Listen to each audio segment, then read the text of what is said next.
The highway patrol officer who first arrived at Pine Creek Cemetery that February morning in 2014 had seen things in 22 years on the job that most people never see and never want to.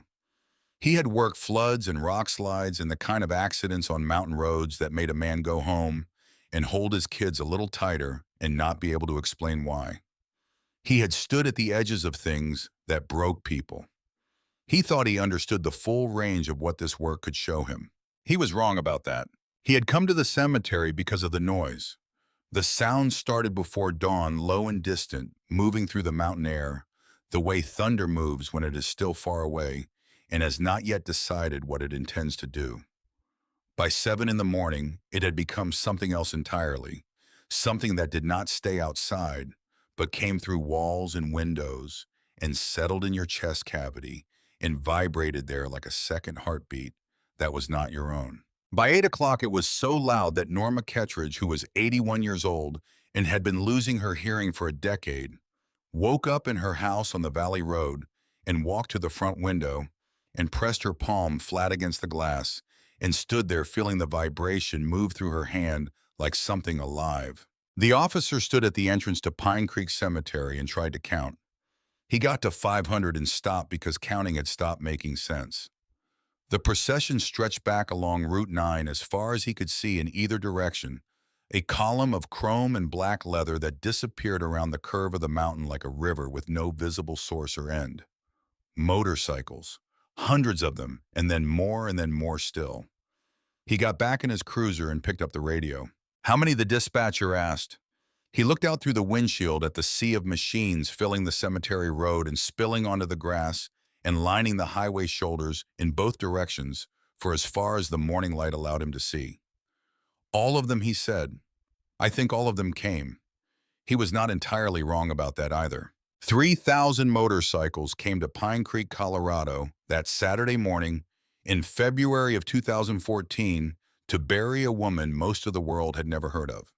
They came from California and Utah and Wyoming and Nebraska and from states further than those.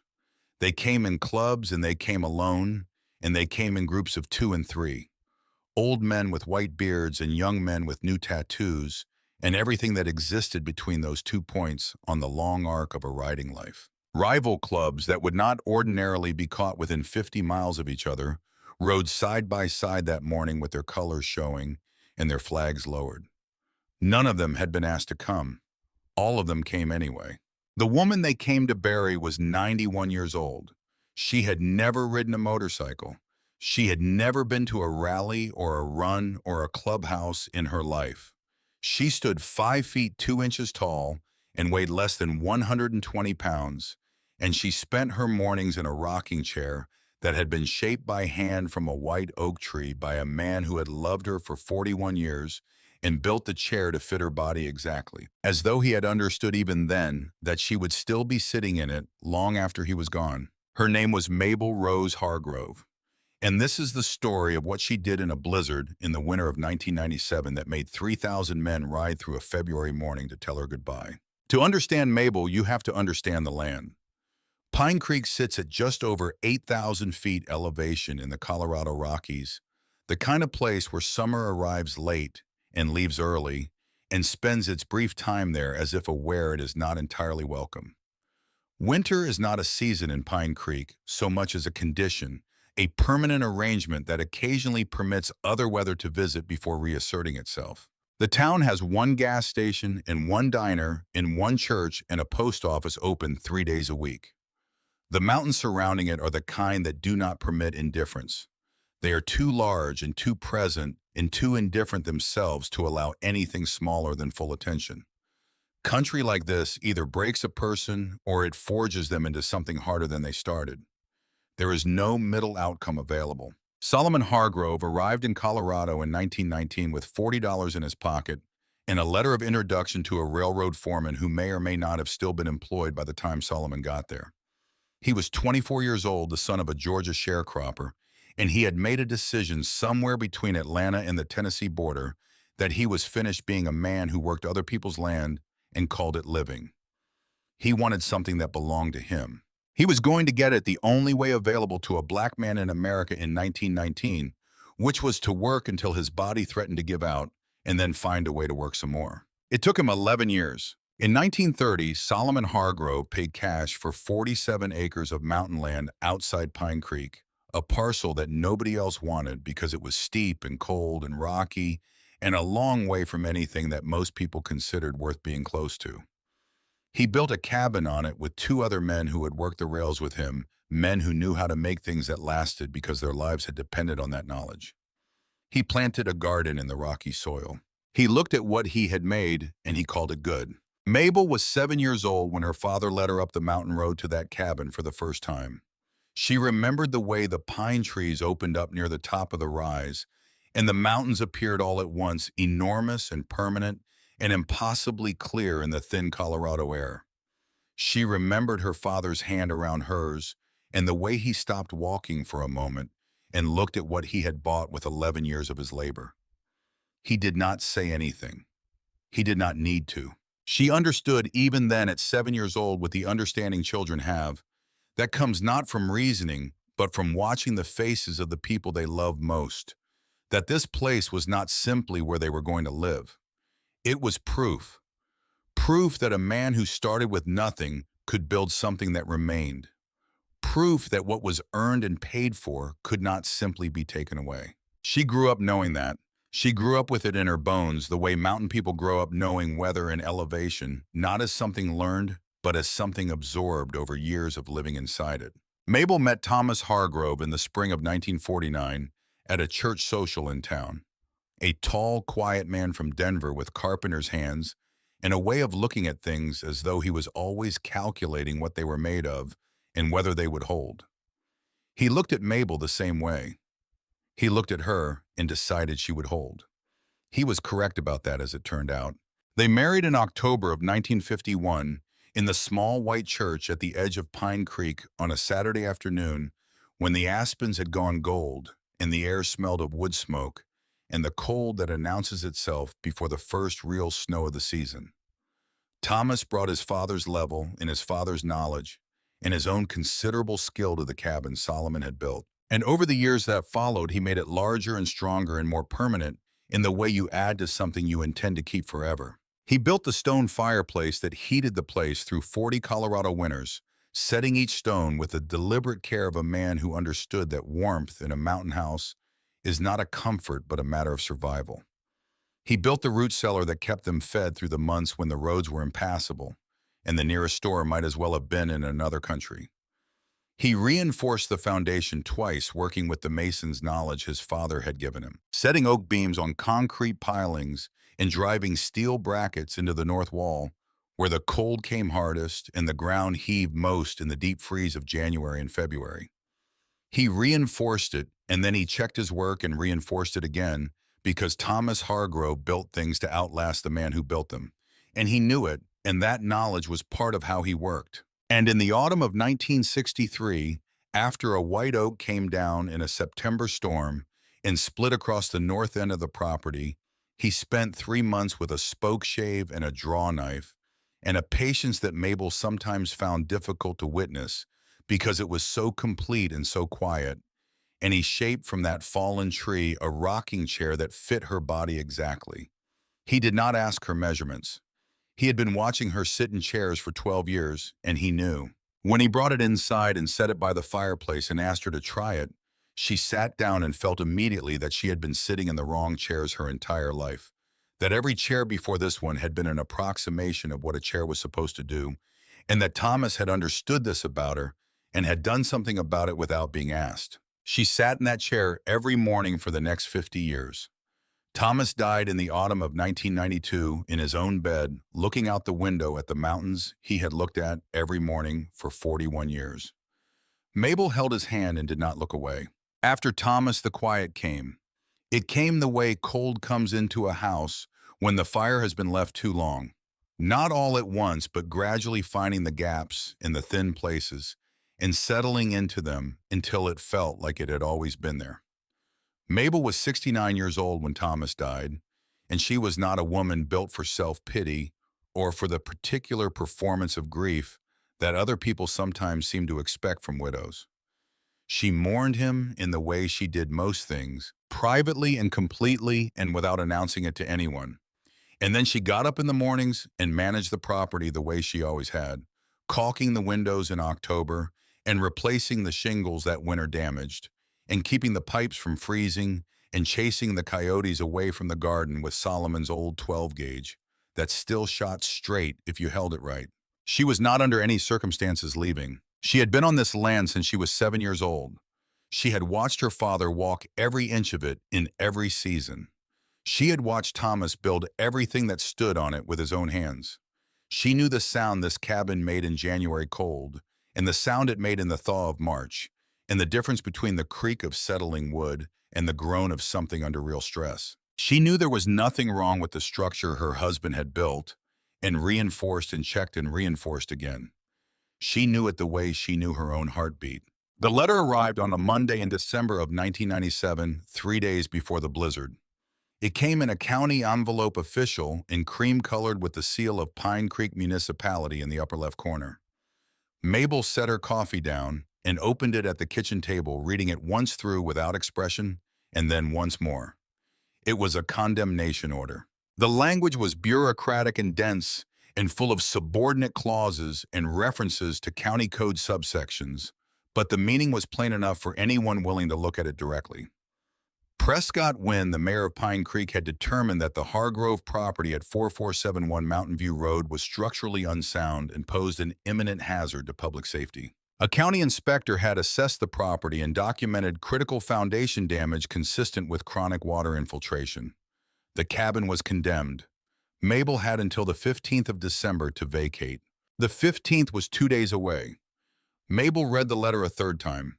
She set it on the table and looked at it for a moment the way Thomas used to look at things he was calculating. Then she reached into the envelope again and tipped it upside down over the table.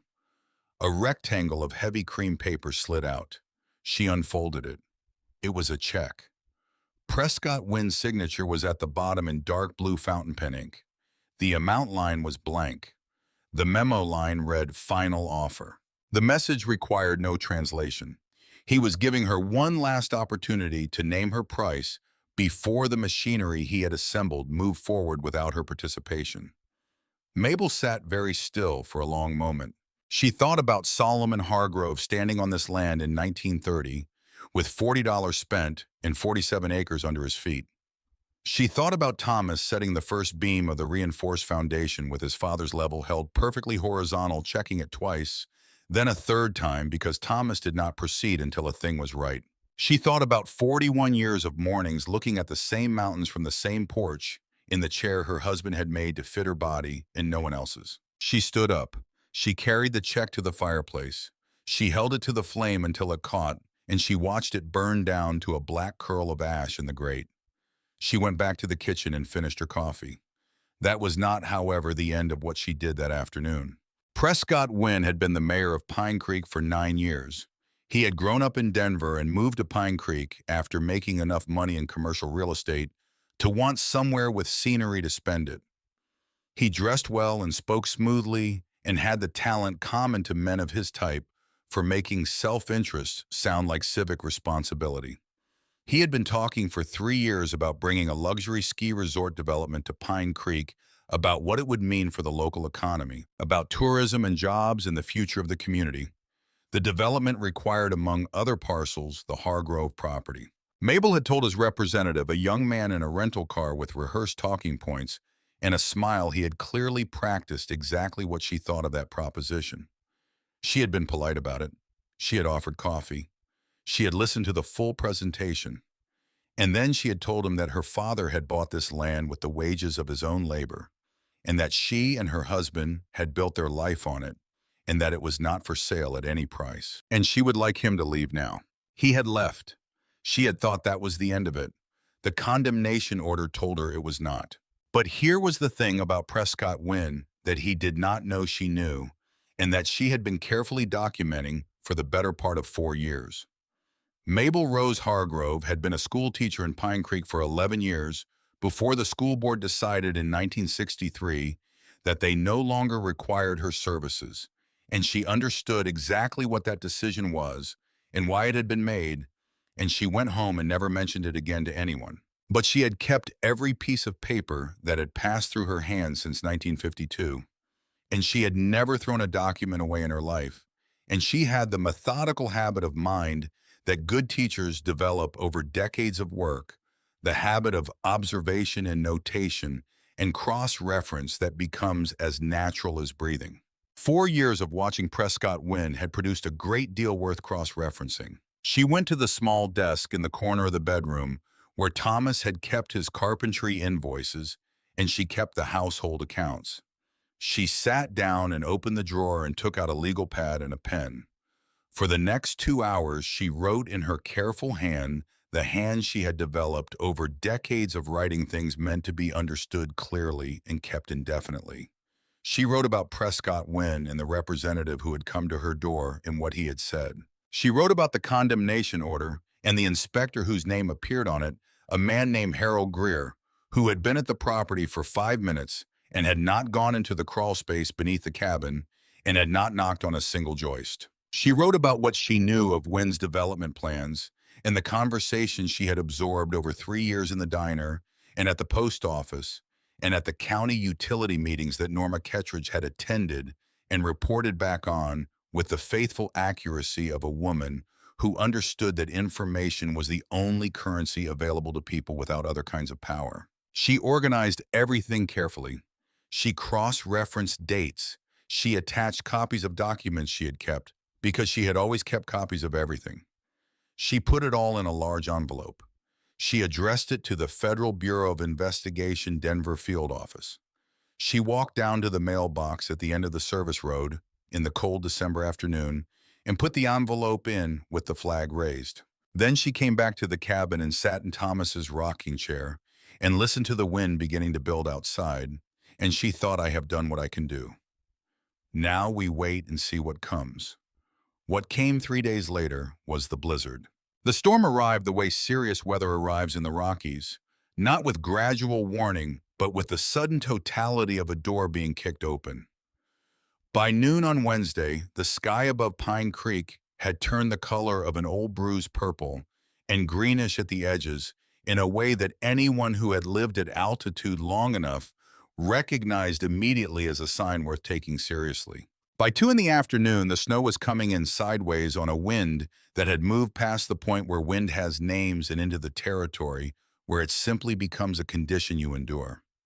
The pine trees on the north slope bent and shook and released their snow in white cascades, and the sound the storm made against the cabin walls was steady and rhythmic, like something patient trying to find a way inside. The power went at 9 o'clock that evening. Mabel had expected it. She lit the kerosene lanterns, the good ones she kept filled for exactly this purpose, and added 3 large pieces of split oak to the fire and settled into the rocking chair with a cup of tea that was already going cold. The radio was dead and the phone line was down to static and the windows were opaque with frost and driven snow. And the fire moved its light across the log walls in the familiar pattern she had watched for decades. The same shadows in the same places, as comfortable and unremarkable as her own face in the mirror. She was not afraid of being alone. She had been alone for 5 years and had made her arrangements with it. But tonight had a different weight to its silence. There was a density to the dark outside the windows that she did not entirely like, as though the night was not simply the absence of light, but the presence of something that had intention. She was pulling her shawl tighter around her shoulders when she heard it. It did not belong to the storm. The storm had its own language that she knew completely after 74 years of listening to it. The sustained howl of wind at altitude, the sharp crack of ice-loaded branches giving way the percussion of driven snow against old glass. What she heard now was underneath all of that, a low mechanical sound that was both familiar and entirely wrong for these conditions.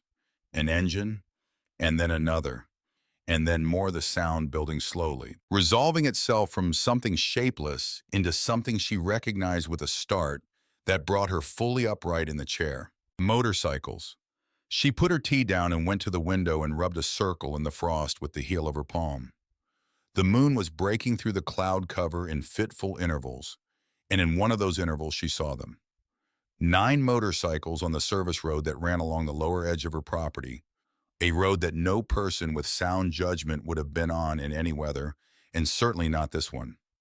She watched the lead motorcycle hit a patch of ice. It went sideways without any preliminary warning, the rear wheel breaking loose, and the machine beginning to rotate, and the rider having no time to do anything but go with it. The bike came down hard, and the rider came down with it, and the sound of that landing was audible even through the walls of the cabin, and through the roar of the storm, a heavy metallic crash followed by a sound that might have been a cry of pain. The remaining 8 bikes skidded to ragged stops. Riders came off their machines, and then in the moonlight, through the gap she had made in the frost, Mabel watched something that she would think about for the rest of her life. Not one of them looked back toward the road. Not one of them looked in the direction they had come from or the direction they had been going. Every one of them turned toward the man on the ground and the machine on top of him, and they went to work without discussion, moving with the coordinated efficiency of people who had been through difficult moments together and had learned not to waste time on anything that was not the problem directly in front of them. She noted that. Before she noted anything else about them, before she registered the size of them or the leather they wore or the patches on their backs, she noted that not one of them was calculating an exit. They were all in. She looked at Solomon's shotgun on the wall above the mantel. The 12-gauge still sound after all these years, loaded as it always was. She looked back out the frosted window at 9 men in black leather being swallowed by a Colorado blizzard on her service road. She heard Thomas's voice as clearly as if he were standing behind the rocking chair, the way she sometimes still heard it in moments that required a certain quality of decision. "You don't leave a man out in this cold, Mabel." She put on her wool coat and her rubber boots, and she picked up the kerosene lantern, and she went out onto the porch. The wind hit her like something with intent. She was 74 years old and barely 5 feet 2, and the cold went through her wool coat, immediately finding the gaps between her layers with the efficiency of something that had been doing this for a long time and knew exactly where the weaknesses were. She stood at the top of the porch steps for a moment and felt the full weight of what she was proposing to do. The snow was coming in waves, and the temperature was dropping toward the kind of cold that had its own authority, the kind that did not negotiate. She held the lantern up over her head and walked down the steps into the storm. The 50 yards to the service road felt considerably longer than that. The snow was past her knees in the drifted areas, and she had to pull each step free with deliberate effort, the lantern swinging the light it cast, catching the snow, and turning everything within its range into a small moving world of white.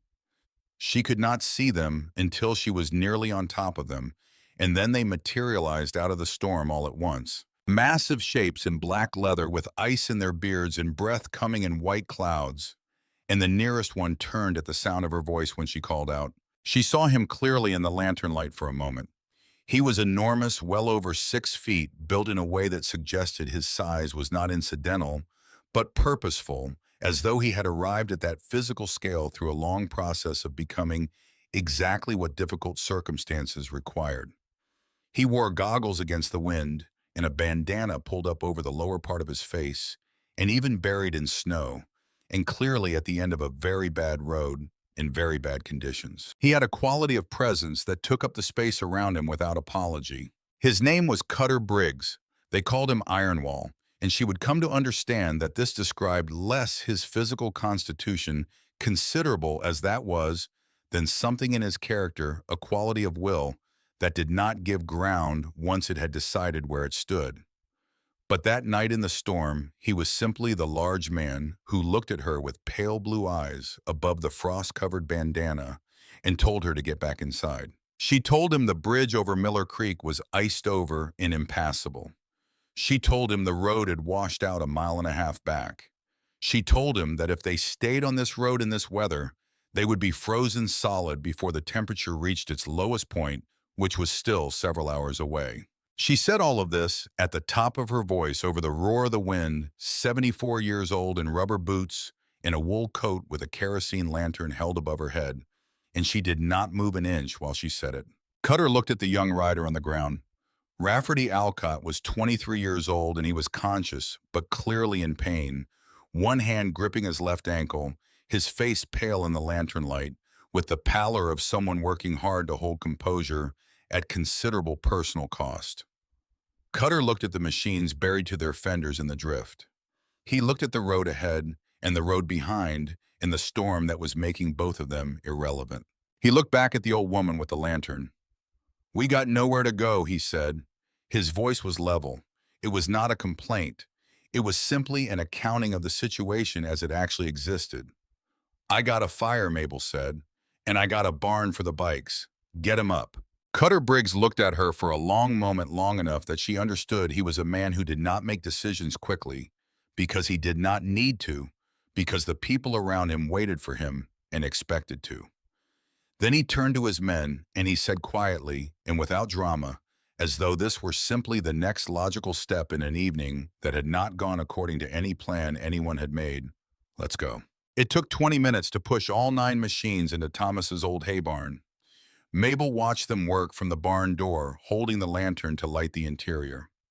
They moved with a precision that surprised her, each man anticipating what the others needed, without being told the work flowing between them, the way work flows between people who have spent enough time together that the individual parts have learned to function as something larger. Rafferty was kept in the center of the group throughout, 2 men supporting him continuously, while the others managed the bikes, and when the last machine was inside and the barn door was pulled against the wind, the group moved toward the cabin with the same unconscious coordination they had used on the road. She held the porch door open. They filed through one after another, 9 men in black leather with ice in their beards and snow melting off their gear, and a collective physical mass that changed the quality of the air in the room when they entered. They stood in her living room and looked at her, and she looked back at them. She looked at the patches on their backs. Hell's Iron Riders. She had heard the name. Everyone in the Mountain States had heard the name. She looked at the 9 men wearing it standing in her living room with their size and their leather and the evidence of years of hard weather and harder decisions written into their faces. She pointed at the nearest one.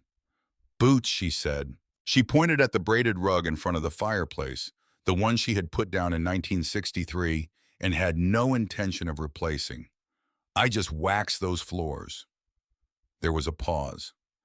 Then, without a word between them, 9 men in the Hell's Iron Riders sat down or crouched or balanced against walls and removed their boots.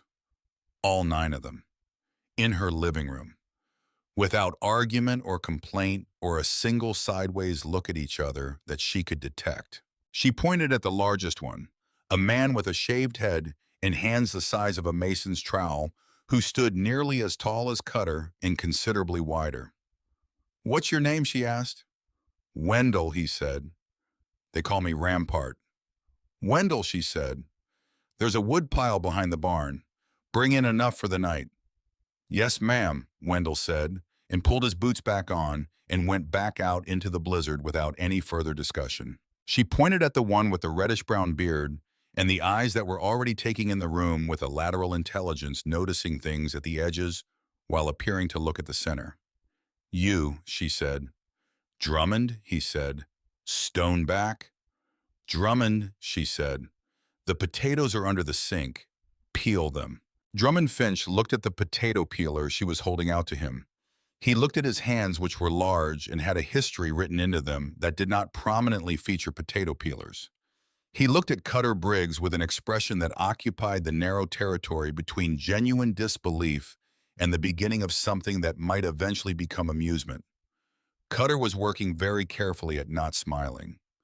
Drummond took the potato peeler. Mabel turned to the young one on the sofa, the one they had been supporting between them on the road, who was sitting now with his jaw set in the way of someone maintaining composure at some personal cost. "You," she said. "What's your name?" "Rafferty," he said. "They call me Drifter." "Rafferty," she said, "you're going to sit there and keep that ankle elevated and stop trying to walk on it." She was already crossing to the freezer, already pulling out the bag of peas she kept for exactly the kind of injuries that accumulated in a life spent doing physical work in remote places. She made a compress from a clean dish towel and wrapped the ankle with the firm and practiced efficiency of a woman who had been managing injuries and ailments in mountain country for decades without the option of calling for help. "We don't have any medical supplies," Cutter said from across the room. I didn't ask what you had, Mabel said, and went to put the stew on. She had made it the previous day, a full pot of beef and root vegetables that had been sitting in the refrigerator. She put it on the back burner on low and got the cornbread going in the oven and ran her household the way she had run it for 50 years, which was to say, efficiently and according to her own understanding of what needed doing and in what order, without consulting anyone about any of it. By the time the stew was hot and the cornbread was out of the oven, and Wendell had come back from the woodpile with enough split oak to last until morning, something had happened to the quality of the room that was difficult to name precisely, but impossible to miss. The tension had not disappeared so much as transformed into something different, something that still had weight, but had lost its edge. The men were thawing out in both the literal and the figurative sense. They had spread around the room, some on the floor, with their backs against the walls, some on the sofa near Rafferty, one or two standing near the fireplace that Wendell had stacked high on his return. They had the look of people who had been expecting something and had not yet received it, which was perhaps the most accurate description of what had happened, because what they had expected and what they had gotten were entirely different things. They ate like men who had not eaten in a long time, which may simply have been true. They used the napkins Mabel set out without being asked. They said please when they wanted more cornbread. They said thank you when it was brought. And Rafferty on the sofa with his ankle elevated on two stacked pillows said ma'am to her twice more without prompting, which Thomas would have approved of. It was over the second bowl of stew that Cutter found the letter. He had noticed the stack of envelopes on the side table when he first came in, the way he noticed most things in a room quietly and without making it obvious that he was looking. There was a county seal on the top envelope and the words "Final Notice" stamped in red ink. He had seen stacks like that before in his life at different points and in different circumstances, and he knew what they generally meant about the situation of the person they had been sent to. He had also noticed the bare rectangle on the living room wall where a picture had clearly hung for a long time before being taken down, and the empty space on the side shelf where something had stood and was now gone, and the small signs of a household that was managing things carefully and had been for some time. "You live here alone," he said. "Since my Thomas passed," Mabel said. "5 years now. It's a lot of land to manage alone." "It's my land," she said. The way she said those three words closed several possible avenues of conversation simultaneously. Cutter recognized the closure and respected it. He was quiet for a moment, looking at the fire. "Who's trying to take it?" he asked. Mabel looked at him the way she looked at most things she was deciding about directly and without performance. She looked at Cutter Briggs, and she took his measure in the way she had been taking the measure of people her entire life, which was to look at what they did before she listened to what they said, and what he had done on that service road was not leave. What he had done was stay with a hurt man in a blizzard and make the decision that was right rather than the decision that was easy. And she had been watching since he came through her door, and she had not seen anything that contradicted what that first decision had told her about him. She reached over to the side table and picked up the condemnation order and handed it to him without a word. He read it. His jaw tightened almost imperceptibly at the date on the deadline. He passed it without comment to Drummond, who read it and made a low sound in his chest that was not quite a word. "Is it?" Cutter asked her, meaning the foundation, meaning the structural assessment. Mabel looked at him with an expression that could have cut through the oak Thomas had used for his beams. "Thomas built that foundation," she said. "His father was a mason. Thomas knew stone, and he knew what he was doing with it. The inspector they sent was here for 5 minutes. He did not go into the crawl space. He did not knock on a single joist. He wrote what he was told to write." Cutter looked at the date on the letter again, at the deadline circled in red. "That's tomorrow," he said. Mabel looked at the calendar on the wall above the kitchen door, the one she turned each month on the 1st, regardless of whether anything notable was written on the new page. "That's tomorrow," she agreed. Her voice was flat and factual, the way her voice was when she had already finished deciding about something. Cutter stood up. He was still for a moment in the way of a man in the process of making a decision that he is not going to reverse once it is made. He looked at the letter in his hand and he looked at the woman who had handed it to him, and he looked at the door behind him and the storm outside it. "This Wynn," he said, "is he a brave man?" Mabel made a sound that was not quite a laugh and not quite contempt, but contained elements of both. "Prescott Wynn," she said, "is a coward in an expensive suit who has never done a hard thing in his life when he could find someone else to do it for him." Cutter nodded slowly. "And you're here alone," he said. "I'm always here alone," Mabel said. She stood up because she was tired, in the way she got tired now suddenly and completely, and she was not going to let these men see it. She picked up the empty stew bowls from the coffee table. "That's not your problem," she said. "You boys get some sleep. Storm should break by noon. You can be on your way." She went to her bedroom and closed the door behind her. In the living room, the fire crackled and shifted. The wind pressed hard against the windows. 9 men sat in their socks in a 74-year-old woman's living room and were quiet for a long time. Cutter stood looking at the closed bedroom door. He looked at the condemnation order still in his hand. He looked at the calendar with the date circled in red ink, the date that was now less than 3 hours away from becoming today. He thought about Denver. He thought about a house on a street of similar houses. Nothing remarkable about it except that it had been paid for by 30 years of a woman's work and was the only thing she had ever owned that was entirely hers. He thought about himself at 26 years old, standing on a sidewalk watching a moving truck carry away everything his mother owned because a development company had run a condemnation through the city council, and every piece of paper had been in order, and there had been nothing he could do, and he had not yet understood what nothing was worth. He understood it now. He understood what it cost, and he understood what it meant, and he understood that the understanding had not left him in 20 years and was not going to. He looked at his men. Drummond was watching him steadily. Wendell had come back from the woodpile and settled near the wall and was watching him with the patient attention of a man who had followed this particular person through a number of difficult situations and understood how they generally resolved. Rafferty on the sofa with his bad ankle was watching him with a young face working to arrange itself into something that looked like calm. Cutter looked at the closed bedroom door one more time. "We're not going to Utah," he said quietly. "Not yet." Nobody argued. Nobody had expected to. Drummond put another log on the fire. Wendell found a position along the wall and settled into it with the ease of a man accustomed to sleeping in places not designed for the purpose. One by one, the Hell's Iron Riders arranged themselves in the spaces of Mabel Hargrove's living room, finding the available ground and the corners and the places along the walls quiet and purposeful, like water finding the level it has always been moving toward. The storm pressed against the windows. The fire held against the cold. Just before 2 in the morning, Drummond was near the front window when he saw the light at the far end of the service road. 2 headlights sitting still in the darkness at the place where the road curved into the pines. Not moving, just present.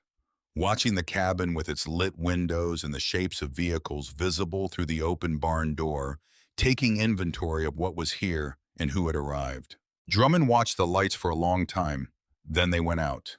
He did not wake Mabel. He went back to his position near the wall and lay down and stared at the ceiling in the moving firelight and thought about what a man who had already arranged for a bulldozer needed to know.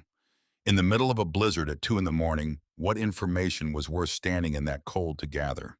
He did not arrive at a reassuring answer. The fire burned low and was built back up. The storm outside began almost imperceptibly to quiet itself by degrees, the way serious mountain weather does when it has finally delivered everything it came to deliver. The wind dropped first, then the heaviest snow, until what remained was a steady light fall and the deep silence of a landscape buried under 3 feet of new white. Mabel Rose Hargrove slept in the bedroom. Her father's labor had made possible in the bed Thomas had built in the autumn of 1953 on the land that Solomon Hargrove had purchased with $40 in 11 years, and a decision he had made somewhere between Georgia and Colorado that what he could earn with his own hands could not be taken from him. She did not know yet everything that was coming, but she had burned the check in the grate and mailed the envelope to Denver and opened the door into the blizzard when every sensible calculation said to stay inside, and she had looked at 9 strangers and found them in the ways that mattered most. Not so different from the men she had known and loved all her life. Men who stayed. Outside, the snow continued to fall soft and final, covering everything equally the way it always did. The smell reached her before anything else did. Mabel Rose Hargrove had been waking up in the same bedroom for more than 6 decades, and she knew every smell this cabin produced in every season. She knew the smell of wood smoke settling into cold log walls, and the dry warmth of a fire that has been burning through the night, and the way pine resin moved through the air on mornings after heavy snow when the trees outside were releasing their loads in soft cascades off the branches.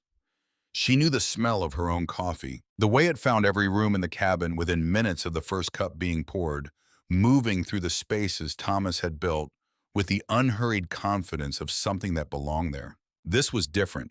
This was bacon and something sweeter underneath it, butter and blueberries, and the warm smell of batter on a hot griddle. A smell she had not encountered in this kitchen since Thomas was alive, because Thomas was the one who made pancakes on Sunday mornings, standing at the stove in his undershirt, with his enormous carpenter's hands working the spatula with an improbable delicacy, flipping them at exactly the right moment, with the quiet confidence of a man who had been paying attention to small things his entire life and knew precisely when a thing was ready. Mabel put on her glasses and her robe and opened the bedroom door. She stopped in the doorway. Wendell Oaks was standing at her stove. He was wearing Thomas's apron, the one with King of the Grill printed across the front, in letters that had faded over the years to something between yellow and memory. It had hung on its hook by the icebox since 1992, because Mabel had never had the heart to put it away and never had the occasion to use it, so it had simply remained there present and untouched, the way certain objects remain when you cannot bring yourself to make the decision the alternative would require. Wendell was 6 feet 4 inches tall and built on a scale that suggested the dimensions of ordinary rooms had been calculated with someone else in mind. He was wearing that apron over his thermal shirt and turning pancakes on her cast iron griddle with an attention and care that was genuinely startling to witness. The muscles in his forearms, extensively tattooed, shifted with each movement of the spatula. He did not turn around when she appeared in the doorway. "Morning, Miss Mabel," he said. "Coffee's ready. Sit down." Mabel sat down. She looked around the room while she was still capable of looking at it with something approaching a stranger's attention before familiarity reasserted itself. The living room was immaculate. The braided rug had been straightened, and the sofa cushions had been returned to their proper positions, and the empty stew bowls from the previous night had been washed and stacked in the drying rack beside the sink. The fire was burning high with fresh wood, and the wood box beside the fireplace had been filled to the top. Every surface she could see had been restored to exactly the order it maintained before 9 large men had occupied the space. The other men were gone. The thought arrived before she could prevent it, cold and fully formed. They had taken something and left this one behind to give her time to discover it, to put distance between themselves and the county line before she understood what had happened. She pushed back from the table and went to the front window. What she saw stopped the thought entirely. Cutter Briggs was on her roof. He was up there with Drummond Finch, both of them working with snow shovels, clearing the massive drift that had built against the north chimney and along the section of roof above the porch overhang, where the snow load was deepest and the structural stress most significant. They moved with the methodical efficiency of men who were not hurrying, because hurrying was not the same thing as working well, and they understood the difference. Long strokes from the peak downward, working in a pattern that would not stress any single section, not wasting motion. 2 other men were at the barn. One was replacing the hinge on the main door, a hinge that had been pulling loose from the rotted wood of the door frame since the spring of the previous year. The other was examining the exterior wall of the barn with a flashlight, moving it slowly across the boards in the way of someone looking for something specific rather than something general. And from beneath the cabin, visible as a moving beam of light through the crawlspace vent on the north side, someone was down in the cold dark, working their way along the foundation. Mabel stood at the window for a long time and watched these men working on the home that her father's wages had made possible and that she and Thomas had kept for 50 years. Watched them doing it with a thoroughness that no hired hand she had ever paid had brought to any job on this property. Watch the steam rising from their breath in the cold morning air, the way it caught the early light before dissolving into nothing. She went back to the table and sat down. Boss said if they claim the house is unsound, we make it sound, Wendell said, sliding a plate in front of her without being asked. Stack of 3 blueberries butter on the side. My grandmother's recipe. She taught me when I was 7 years old. Mabel looked at the pancakes. She looked at Wendell. Your grandmother, she said. Yes, ma'am. She lived her whole life in the same county in Alabama. Made these every Sunday morning without fail. Said you could tell the character of a man by whether he paid attention to the small things or only the large ones.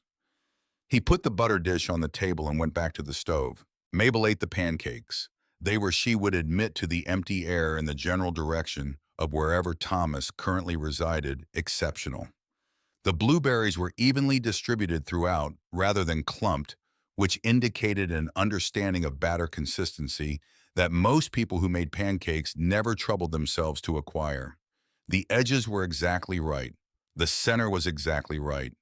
She ate all 3 and did not comment on any of this aloud because it seemed unnecessary. She was still at the table when the moment arrived that she had not prepared herself for. She looked at Thomas's apron on Wendell's broad back. She looked at the faded letters and the hook it had hung on for 5 years without being touched.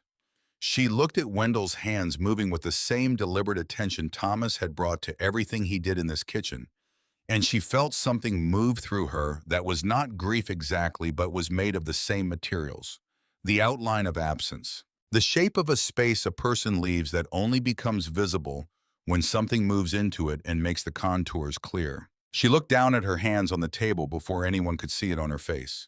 By the time Wendell turned around with the coffee pot, she had arranged herself back into herself. Your grandmother was right about that, she said quietly. About the small things. Wendell looked at her for a moment with the steady attention of a man who notices more than he comments on. Yes, ma'am, he said.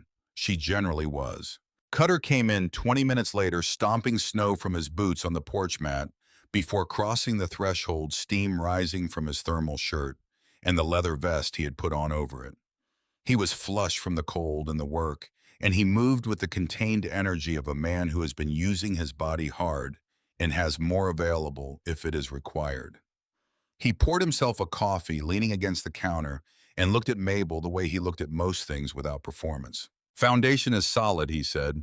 Thomas knew exactly what he was doing. Oak beams on concrete pilings, steel brackets on the north wall where the ground heaves hardest in the deep freeze. This house is built better than most permitted construction I've seen in the last 10 years. He paused.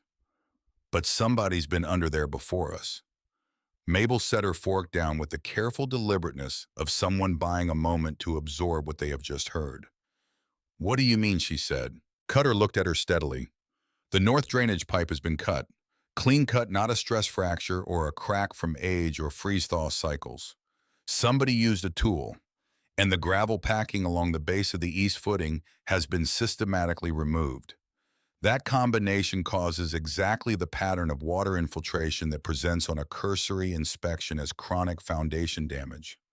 The room was quiet except for the fire and the sound of wind moving through the pines outside. They made it look broken, Mabel said. Cutter nodded. Whoever signed that inspection report may have believed what he wrote, or he may have been told what to write. Either way, the conditions described in the report were created deliberately before the inspection took place. Mabel looked at the fireplace for a moment.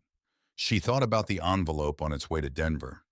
She thought about what was in that envelope and what it documented and who it had been sent to. How long to fix what they did? She asked. Already done, Cutter said. Drummond re-ran the drainage pipe this morning before breakfast. We repacked the east footing and shored up the disturbed area with proper gravel and compaction. If another inspector walks through this property today, they will not find what Prescott Wynn's man found because it is no longer there. Mabel looked at him for a moment with an expression he would not have been able to read easily, and that she did not intend to make easier. Why, she asked, the single word carrying all of its weight. Cutter drank his coffee. He set the mug down on the counter. Because you fed us, he said. And you took us in out of a blizzard when you had no reason to and every reason not to. In our world, that means something. It was not the complete answer, and they both understood that. But it was the answer he gave, and Mabel accepted it with the understanding she had developed over a long life of listening to men, which was that the deepest reasons are often the last ones spoken, and sometimes never spoken at all, and that actions themselves are generally more reliable testimony than any explanation that follows them. Thomas had been that way. You learned over time and through attention to read what men did rather than wait for what they said. She had picked up her fork again when the lights went out. Not gradually.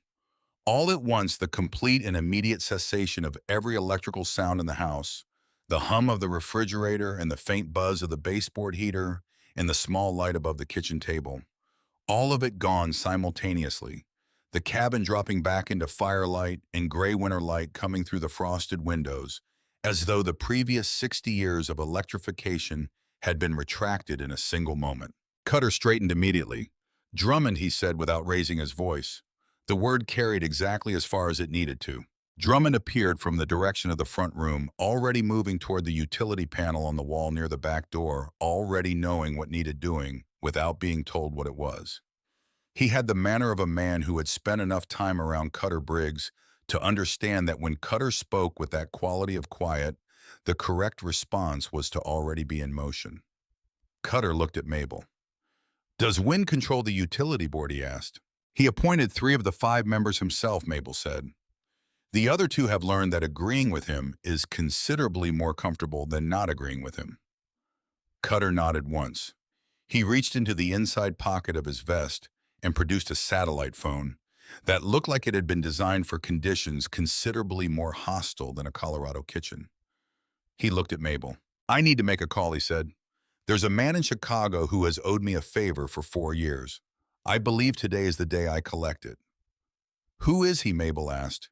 "His name is Aldous Voss," Cutter said. "They call him the Ledger." Mabel raised an eyebrow. "He's a lawyer," Cutter said. "The best I have ever watched work. He has not lost a case involving real property fraud in 11 years.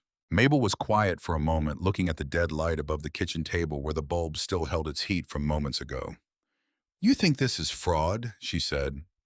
Cutter looked at her directly. "I think a forged signature on a government document is fraud in every jurisdiction I'm aware of." "Yes." Mabel looked at the fireplace. She thought about Harold Greer's name on that inspection report, the name she had read and noted, and filed away in the part of her mind she kept for things that did not yet make complete sense, but would eventually. "Make your call," she said. "I already made mine." He went to the window and dialed. Within 30 minutes, 2 industrial generators had been brought in from the equipment trailer. One of the support vehicles had been towing when the blizzard caught the group on Route 9. Rafferty Alcott, his ankle wrapped tightly, directed the setup from the porch with the economy of motion that comes from deciding the ankle is a fact rather than a problem. The concentrated efficiency of someone who had done similar work in worse conditions and understood that the goal was function, not comfort. By mid-morning, the cabin had power again, more reliable than before. Space heaters running alongside the baseboards, the refrigerator humming back to life. The lights returned. Drummond walked through the setup and pronounced it sound with the satisfaction of a man who prefers to assess things himself before deciding they are acceptable. "Better position than before they cut us," he said. "That was the idea," Cutter said, coming back inside. He had been on the satellite phone for nearly an hour, pacing the length of the porch in the cold, talking with the focused economy of a man who was not making a request, but directing resources toward a specific outcome. His breath had come in short white bursts in the cold air, and he had not seemed to notice the temperature. "Voss is coming," Cutter said. "He'll be here by dark." He was already working on Wynn's name through other channels. Said this morning's call saved him the trouble of making the first move himself. That was all he said about it. Mabel was beginning to understand that Cutter Briggs operated on a strict need-to-know basis, and that his assessment of what any given person needed to know was considerably narrower than most people's. She found she did not mind this. It was a quality she associated with men who had learned to be responsible for others and had taken that responsibility seriously enough to let it organize how they communicated. Thomas had been somewhat similar. You learned over time to trust the actions and let the explanations come when they came. The afternoon passed in a state of suspended readiness. The men finished their work on the exterior of the cabin and came back inside. They cleaned themselves up as thoroughly as conditions allowed and reassumed their positions around the living room, but the quality of their presence had changed. The previous evening they had been exhausted men finding warmth. Now they were something else. They had put their leather cuts back on. They had straightened their patches and checked the things they carried on their persons with the quiet, systematic attention of men preparing for something specific rather than waiting for something general. Mabel watched them from the rocking chair. She had gotten Solomon's shotgun down from above the mantel, and it was across her lap, loaded as it always was. Drummond had noticed when she first settled with it and glanced at Cutter. Cutter had given a small nod. "She knows how to use it," he said simply. Mabel had not asked how he knew that. He had known it the same way he knew most things, by looking carefully at what was actually in front of him rather than at what he expected to find. The waiting had a dense and purposeful texture to it, the kind of waiting that has direction even when nothing visible is happening. Mabel had waited like this before through other difficult hours that had required her to simply hold her position while things moved around her that she could not control. The waiting before serious weather, when you have done everything that can be done and the storm will arrive regardless. The waiting at a bedside when you know the direction of things and the only remaining question is when. She found to her genuine surprise that she was not afraid. The fear that had come with the condemnation order, that cold dread of a threat you can feel but cannot yet see clearly enough to calculate, was gone. What sat in its place was something harder and cleaner and considerably more useful. She looked at the 9 men distributed around her living room, and she thought, whatever comes up that road today, it is not coming to find a woman alone. Aldous Voss arrived at 5 o'clock in the afternoon. Mabel heard the car before she saw it. The sound of a vehicle with chains on its tires navigating winter road conditions, with the careful deliberation of someone who was not familiar with the terrain and was not going to let that unfamiliarity become an incident. The car was a silver German sedan that had no business being on a mountain service road in February and was on one anyway, moving with the slow precision of a vehicle being driven by someone who went where he needed to go and allowed the conditions to determine the pace but not the destination. The man who got out looked entirely wrong for the mountains in every particular. He was in his early 60s, slight, with silver-streaked hair cut close and wire-rimmed glasses that had the quality of things not purchased for their economy. He wore a charcoal cashmere overcoat and leather gloves and carried a briefcase that had the weight of something packed with purpose. He made his way across the snow to the porch with the careful steps of a man who did not own snow boots and was not going to be stopped by that fact. Cutter met him at the door. "Aldous," he said. Ironwall Voss said, looking Cutter over with the frank assessment of someone who has known a person long enough to have earned the right to that kind of look. "You look terrible." "I've been on a roof," Cutter said. Voss came inside and stopped. He looked around the room at the assembled Hell's Iron Riders. He looked at Mabel in the rocking chair with the shotgun across her lap. He looked at the fire and the kerosene lanterns and the comprehensive evidence of 9 large men having occupied a small mountain cabin for the better part of a day, and having by all appearances improved its structural condition in the process. "Mrs. Hargrove," Voss said, removing his gloves and inclining his head with a courtesy that appeared entirely genuine rather than performed. "Aldous Voss, Ironwall tells me you're having a pest control problem." "You could say that," Mabel said. "Coffee's on the stove. Black, 2 sugars. Sit down." Voss blinked. He looked at Cutter. Cutter said nothing.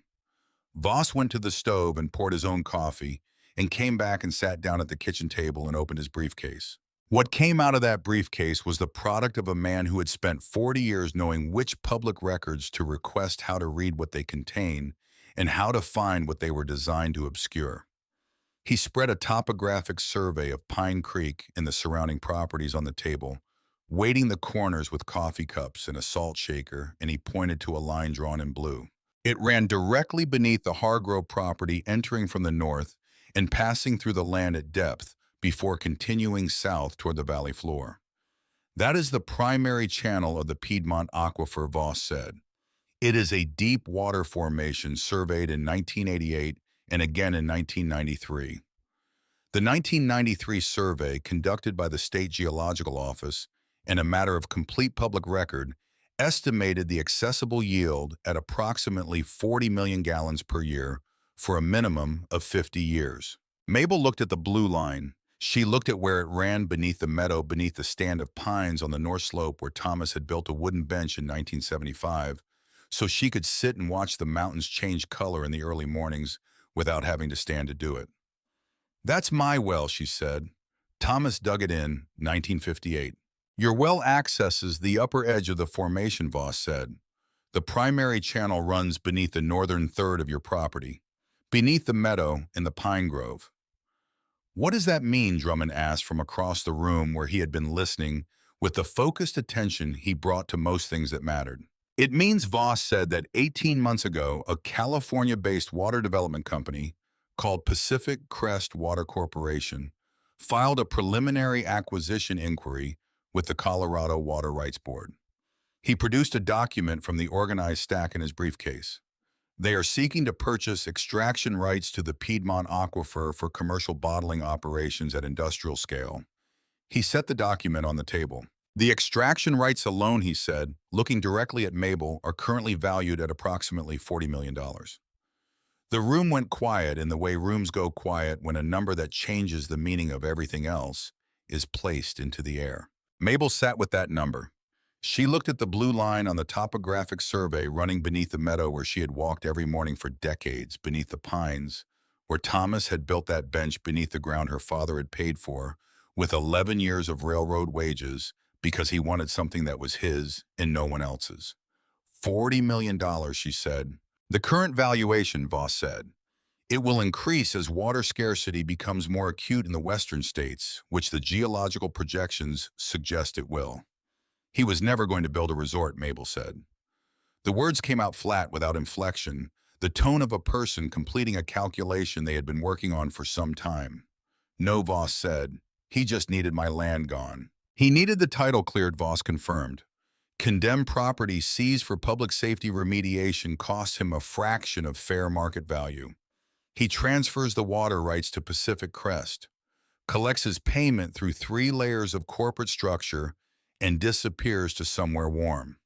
He paused. "There is one additional matter." He laid another document beside the map. "The inspection report that generated the condemnation order," Voss said, "bears the signature of a licensed structural inspector named Harold Greer. Mr. Greer held his inspector's certification in the state of Colorado for 19 years. His professional record was entirely clean." Cutter looked up from the document, his jaw tightened by a degree that Mabel had come to recognize as significant. "Harold Greer," Cutter said, "died 14 months ago." Voss said, "Cardiac arrest, Denver, November of last year. I have the death certificate." He produced it with the practiced efficiency of a man who has spent decades being prepared for the moment when a specific piece of paper is required. He placed it beside the inspection report so that both signatures were simultaneously visible. Drummond moved forward from his position across the room without anyone noticing that he had moved, and he stood looking at the 2 documents with an attention that suggested some personal familiarity with the practice of examining signatures carefully. "Same hand," he said. "Someone wrote both of those." Cutter looked at the 2 pieces of paper lying side by side on the kitchen table where Mabel had eaten breakfast every morning for more than half a century. "Someone forged the signature of a dead man on a federal property inspection document," he said, "to manufacture a legal basis for seizing a widow's home." "That is not a civil matter," Voss said. "That is a federal felony." Wendell let out a long, slow breath from his position near the door. Rafferty from the sofa said quietly, "How arrogant do you have to be?" "That's exactly the word," Cutter said. "Arrogant. He has decided she is alone and old, and without the means or the knowledge to look at what he's doing closely enough to see it clearly. He has decided she doesn't matter enough to be careful about. He miscalculated," Voss said simply. He closed the briefcase for a moment with the air of a man who has more inside it and is choosing his sequence deliberately. There is more, he continued. He opened the briefcase again and produced a third document. Sheriff Breck Dunmore, he said, is Prescott Wynn's nephew by marriage. That relationship is documented and publicly known and is itself a significant conflict of interest in any matter involving Wynn's interests in this county. What is considerably less known is that Sheriff Dunmore's name appears on the incorporation documents of a limited liability company registered in Delaware called Mountain Crown Holdings. He set the document on the table. That company received a wire transfer of $240,000 from a subsidiary of Pacific Crest Water Corporation 8 months ago. He's not just the nephew, Cutter said. He is a partner, Voss confirmed. 15% of whatever Wynn collects flows to Dunmore through the LLC. The sheriff of Pine Creek has a direct and substantial financial interest in the seizure of this specific property. He is not enforcing the law. He is protecting an investment. Mabel had not moved during any of this. She sat in the rocking chair with the shotgun across her lap and the firelight moving across the walls around her, and she listened to Aldous Voss systematically dismantle the apparatus of the thing that had been constructed to destroy her document by document with the precision of a man who had spent 4 decades doing exactly this and had developed a complete and cold-blooded competence at it. She felt something moving through her that was not quite anger and not quite grief and not quite satisfaction. It contained elements of all three in proportions that shifted as she listened. The grief for what had been intended, the anger at the men who had intended it, the satisfaction of watching what they had built so carefully come apart in the hands of someone who knew how it was constructed and exactly where the failures were. That dirty, low-down, greedy snake, she said. Her voice was entirely level when she said it. That levelness was what gave the words their full weight, because the room understood that the calm was not the absence of what she felt, but the container for it, and the container was very strong. The room went quieter for a moment. Then Cutter said they'll come tomorrow. Today they cut your power and sent someone to watch the property in the middle of the night. Tomorrow they come with the order and the equipment, and they'll want to move fast before anyone can mount a response that creates complications for them. Mabel looked at him. I know, she said. We need to be ready for that. I've been ready, Mabel said, since before you got here. Voss looked at her with an expression that was as close to visible admiration as a man of his professional discipline generally permitted himself. Then he opened the briefcase again and began to organize the documents in the specific sequence of a man constructing an argument that he intends to be extremely difficult to dismantle from any direction. There is one more thing you should know, he said. He hesitated, which was not something Aldous Voss did often or for long, but which Mabel noted because she noted things. He looked at Cutter briefly, and Cutter gave a small nod. Voss looked back at Mabel. The FBI field office in Denver has been aware of Pacific Crest Water Corporation's acquisition practices in the Mountain States for approximately 18 months. There have been irregularities in several other counties. In each case, the affected property owners were persuaded or pressured into settlement before the matter reached a stage where federal involvement could be pursued. The paper trails were carefully managed. Nothing rose to the level of a prosecutable case. He paused. I tell you this because what we introduce into a public proceeding tomorrow will not remain a Pine Creek property dispute. The moment these documents become part of a public record, this becomes something considerably larger. He looked at her directly. Are you prepared for that, Mrs. Hargrove? Mabel Rose Hargrove looked at Aldous Voss. She looked at him the way her father had looked at things he had already decided about, with a settled finality that leaves no room for the question to come back around. My father worked the rails for 11 years to buy this land, she said. My husband spent 41 years making it into a home. I have lived on it for more than 70 years, and I have kept it through everything that has tried to take it from me. She put her hands on the arms of the rocking chair, the chair shaped to fit her body exactly by the hands of a man who had paid attention to the small things. Whatever it takes, she said. That was all. Voss looked at her for a moment with the expression of a man who has worked for a great many clients and has occasionally been surprised by the quality of what he found in them. Then he opened his briefcase fully and began to organize the documents in the sequence he intended, efficient and deliberate, the focus of a man assembling a structure he is confident will hold. They worked through the evening. Voss laid out the strategy, and Cutter listened, and Mabel listened, and asked questions that Voss answered with the precision of a man who had thought 20 steps ahead of every question before it arrived. The other men maintained the cabin through the hours, keeping the fire, taking turns checking the perimeter of the property at intervals that Mabel noticed and did not comment on. Wendell made a large pot of chili from what he found in the pantry, and everyone ate it standing because the table was covered in documents. Just before 10, with the plan established and the calls made and the documents organized in the sequence, they would need them. Cutter sat down across from Mabel in Thomas's reading chair.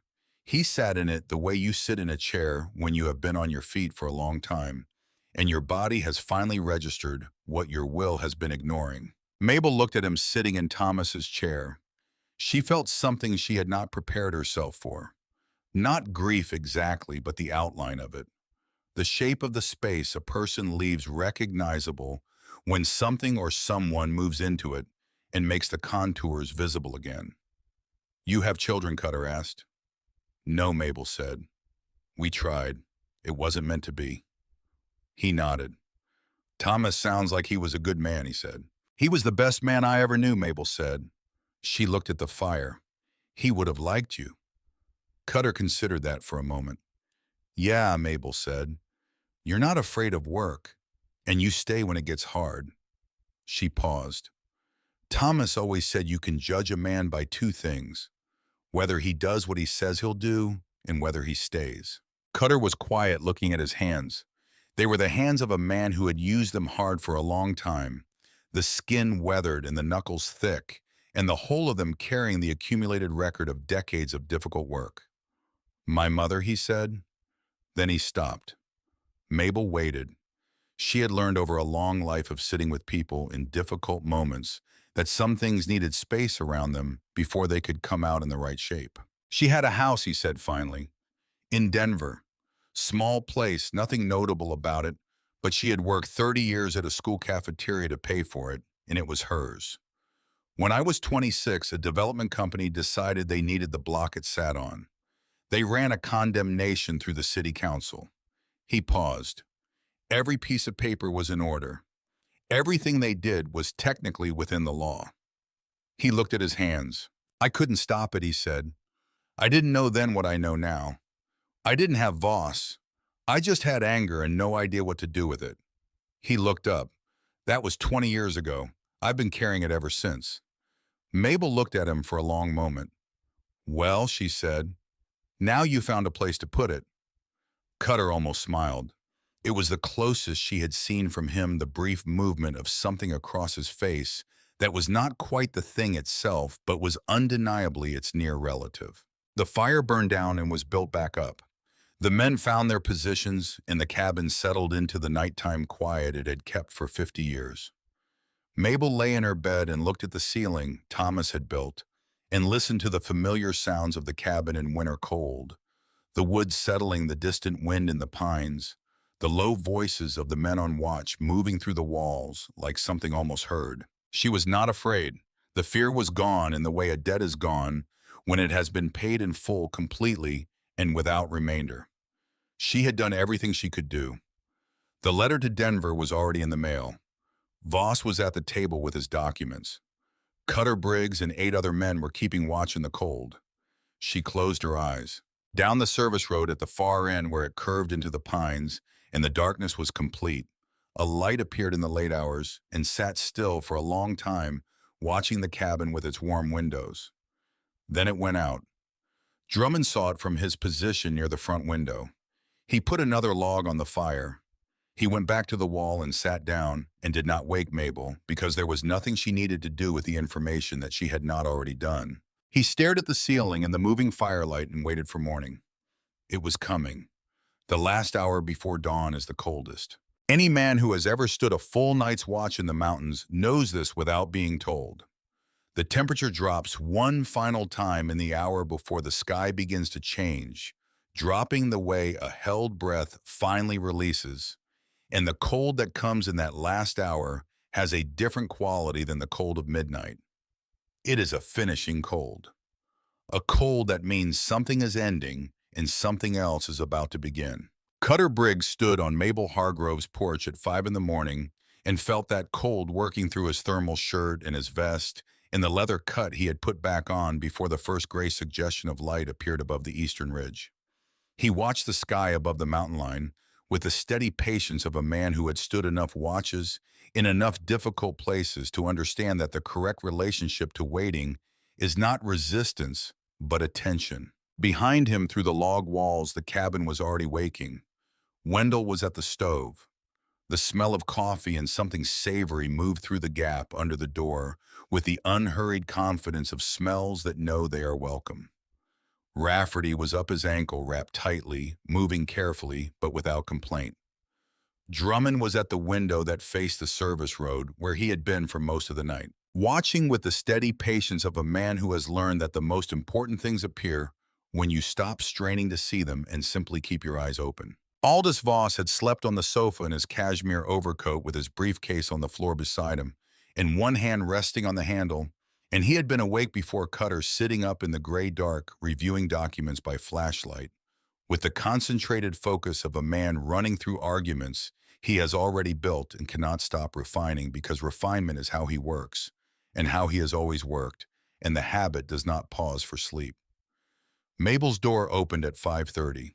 She came out dressed, not in her house coat or her robe, not in the practical clothes she wore for the daily work of managing a mountain property in winter.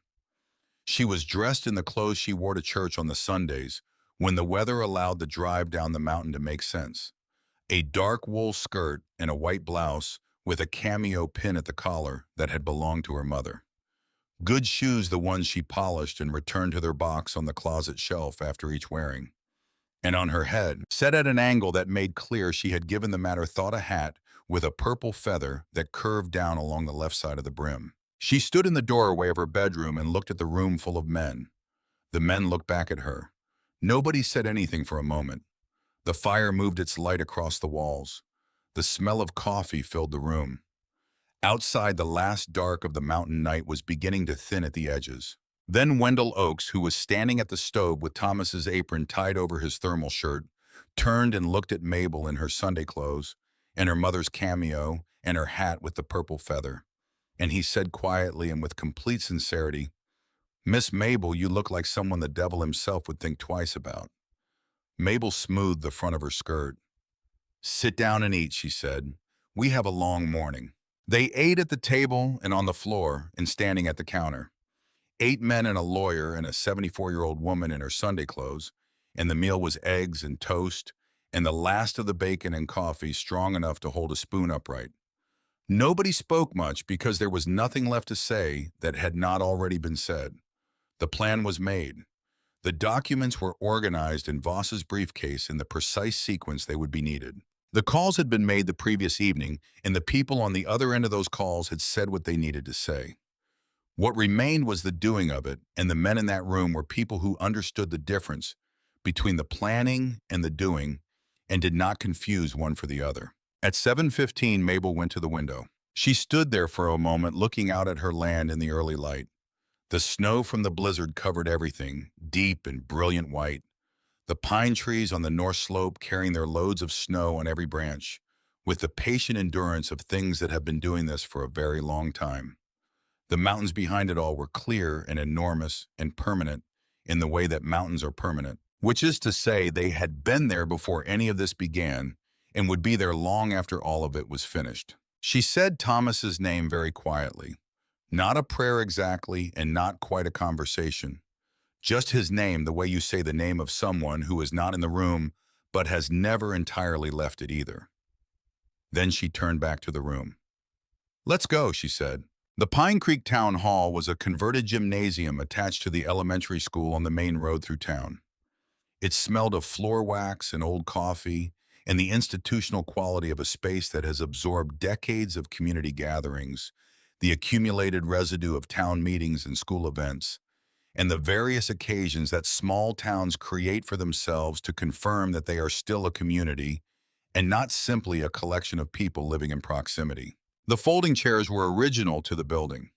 The fluorescent lights buzzed at a frequency that gave certain people headaches.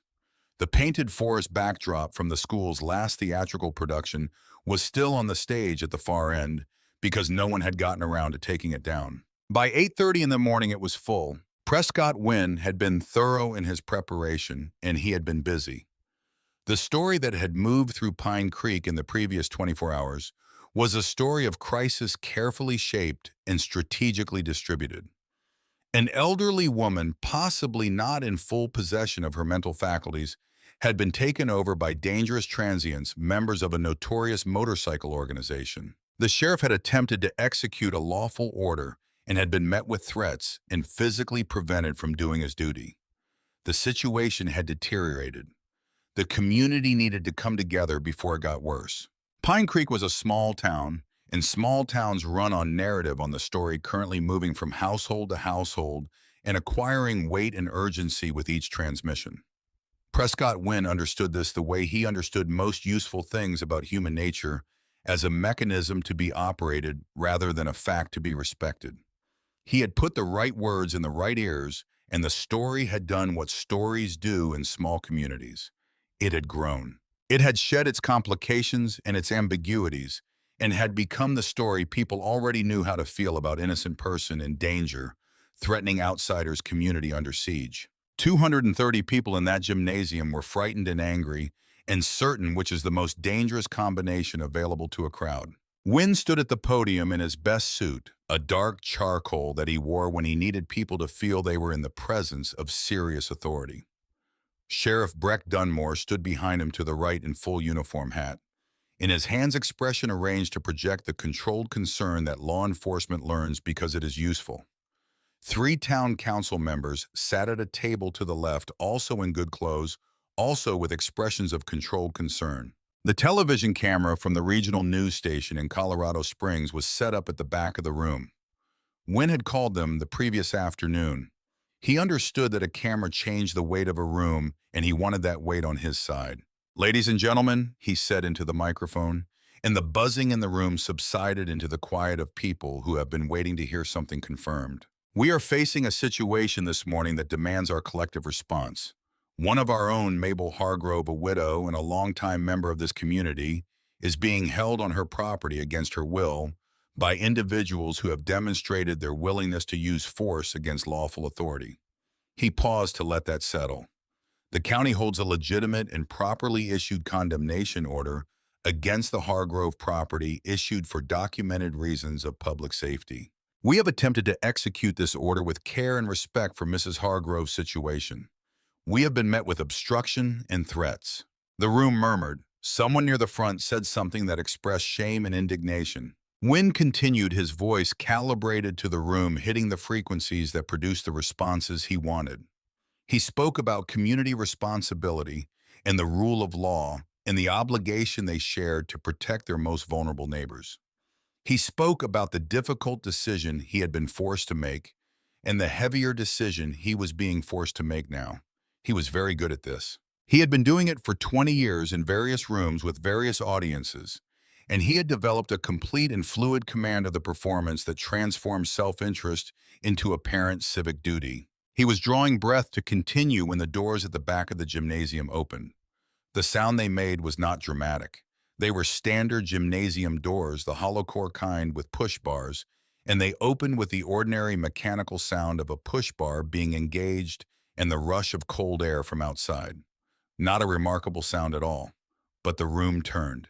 It turned the way rooms turn when something occurs that changes the weight of the space, when what everyone was oriented toward is suddenly no longer the most significant thing present. 230 people turned toward the back of the gymnasium at the same moment, and the silence that followed the turning was a different silence than the one that had existed before. Mabel Rose Hargrove walked through those doors. She walked the way she had walked all her life, with the deliberate and unhurried authority of a woman who had learned to navigate icy mountain paths in rubber boots and had never fallen yet and did not intend to start. She was small. She was 74 years old.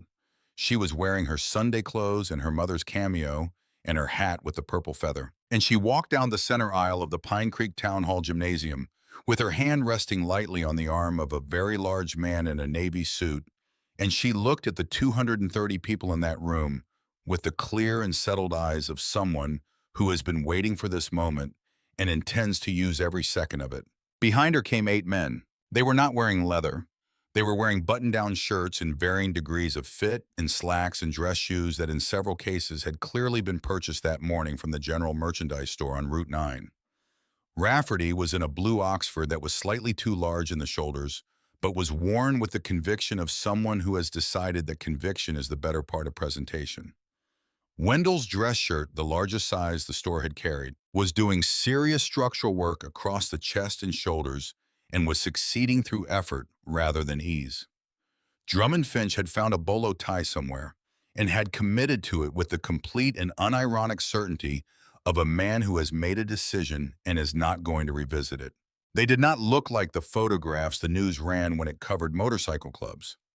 They looked like the largest, most weathered church choir in the recorded history of the state of Colorado, and they walked down that aisle with the quiet, coordinated presence of people who move well together because they have been through enough together to stop thinking about it. And beside Mabel on her other side walked Aldous Voss in his cashmere overcoat, with his briefcase looking precisely like what he was, which was a man who had come a long way to do something specific and was ready to do it. The room was absolutely still. Prescott Wynn stood at the podium and watched Mabel Rose Hargrove walk toward him down the center aisle of his carefully arranged proceeding and felt for the first time in 18 months the cold sensation of a plan beginning to come apart at the places where it had been joined. "She looks fine," someone near the back of the room said. The words moved through the crowd with the speed of something that has been waiting to be said. Someone else. "That's Mabel. I thought they said she was—" "She doesn't look like she needs saving." Mabel walked to the stage steps. She climbed them without assistance, though Cutter's hand was present at her elbow, ready and unobtrusive, and she crossed the stage and stood at the podium and looked at Prescott Wynn directly, and without any of the things he might have expected to find in the face of a woman in her position looking at him in his. Wynn, to his considerable credit, did not step back. He was a man who had survived 2 decades in local politics by maintaining his composure under circumstances that would have undone less practiced performers. He kept his expression composed and his voice calibrated when he said with the warmth of genuine concern, "Mrs. Hargrove, we were just discussing your situation. I'm so relieved to see that your Mabel put her hand on the microphone." She did not snatch it or push him aside. She placed her hand on it with the quiet authority of a woman in her own house redirecting a guest who has been talking long enough, and Prescott Wynn, through the pure social reflex of a man who has spent decades reading rooms, stopped talking. Mabel looked out at the room. "This man," she said, "told you my house was falling down." Her voice carried without apparent effort. It was the voice she had developed over decades of calling across mountain distances and teaching children in rooms without adequate acoustics, a voice that knew how to find its destination without being forced. "He told you I was losing my mind. He told you these men were holding me against my will, and that I needed to be rescued from the people who were keeping me warm in a blizzard, while this man sat in his house with his fireplace and his good whiskey." She let the room hold that for a moment. When the power went out, she said, when the temperature dropped to 12 below and the roads washed out, and I was alone on that mountain with a broken drainage pipe and an eviction notice on my kitchen table, where was Prescott Wynn? The room was silent. "He was home," Mabel said. "These men were not." She looked at the 9 men arranged across the front of the gymnasium. "These men came to my door in that storm," she said. "They came because their road was gone, and I offered them shelter. And they repaid that shelter by fixing my roof and shoring up my foundation and cooking my breakfast and standing between me and the men who wanted to drag me out of my home in the middle of February." She looked back at the room. "Prescott Wynn wants you to be afraid of them," she said, "because as long as you're looking at them, you're not looking at him." She stepped back from the podium. Aldous Voss moved. He crossed the stage with the quiet efficiency of a man who has done this many times in many rooms and has learned that the combination of speed and calm creates something very difficult to interrupt. He set two documents on the table in front of the council members with the precise placement of someone who has thought about where things need to be and put them there. He held a third document up so that the room could see it. "My name is Aldous Voss," he said. "I am an attorney licensed to practice in the state of Colorado and several others. I have been retained by Mrs. Hargrove in connection with the condemnation order issued against her property." He held up the first document. "This is a record of a wire transfer dated 11 months ago. The sum of $240,000 was transferred from a subsidiary of Pacific Crest Water Corporation, a California-based water extraction company, to a Delaware limited liability company called Mountain Crown Holdings. The sole managing member of Mountain Crown Holdings is Sheriff Breck Dunmore." The room erupted, not all at once, but in a wave that started near the front, where people could read certainty in Voss's face and posture, and moved backward through the room as the information reached each successive row, and people turned to their neighbors, and the sound built into something that pressed against the gymnasium walls. Sheriff Breck Dunmore, standing in his uniform behind the podium, where he had positioned himself as the visible embodiment of lawful authority, went the color of old concrete. Voss waited. He was practiced at waiting in rooms. He held up the second document when the sound had subsided enough for words to carry. "This is the inspection report that generated the condemnation order against the Hargrove property," he said. "It bears the signature of a licensed structural inspector named Harold Greer. Mr. Greer held his certification in the state of Colorado for 19 years, and his professional record was without blemish." He reached into the briefcase. He produced a third document and held both up simultaneously so that the council members at their table could see them side by side. "This is Harold Greer's death certificate. Mr. Greer died of cardiac arrest in Denver 14 months ago. He did not inspect the Hargrove property. He did not sign this report. Someone forged his signature on a federal inspection document to manufacture a legal basis for seizing a widow's home and the land beneath it." He set both documents on the table in front of the council. "Forging a federal inspection document is a felony," Voss said. "Conspiracy to commit property fraud is a felony. Using a public office to advance a direct personal financial interest in a property seizure is a felony. The evidence I have presented has already been forwarded to the FBI field office in Denver." The room had gone beyond ordinary noise into something more fundamental. The sustained collective sound of 200 people simultaneously revising their understanding of what was true and what had been done to them, as well as to Mabel Hargrove. Because a man who would do this to a woman on a mountain would do related things to anyone who had something he wanted, and they were beginning to understand that.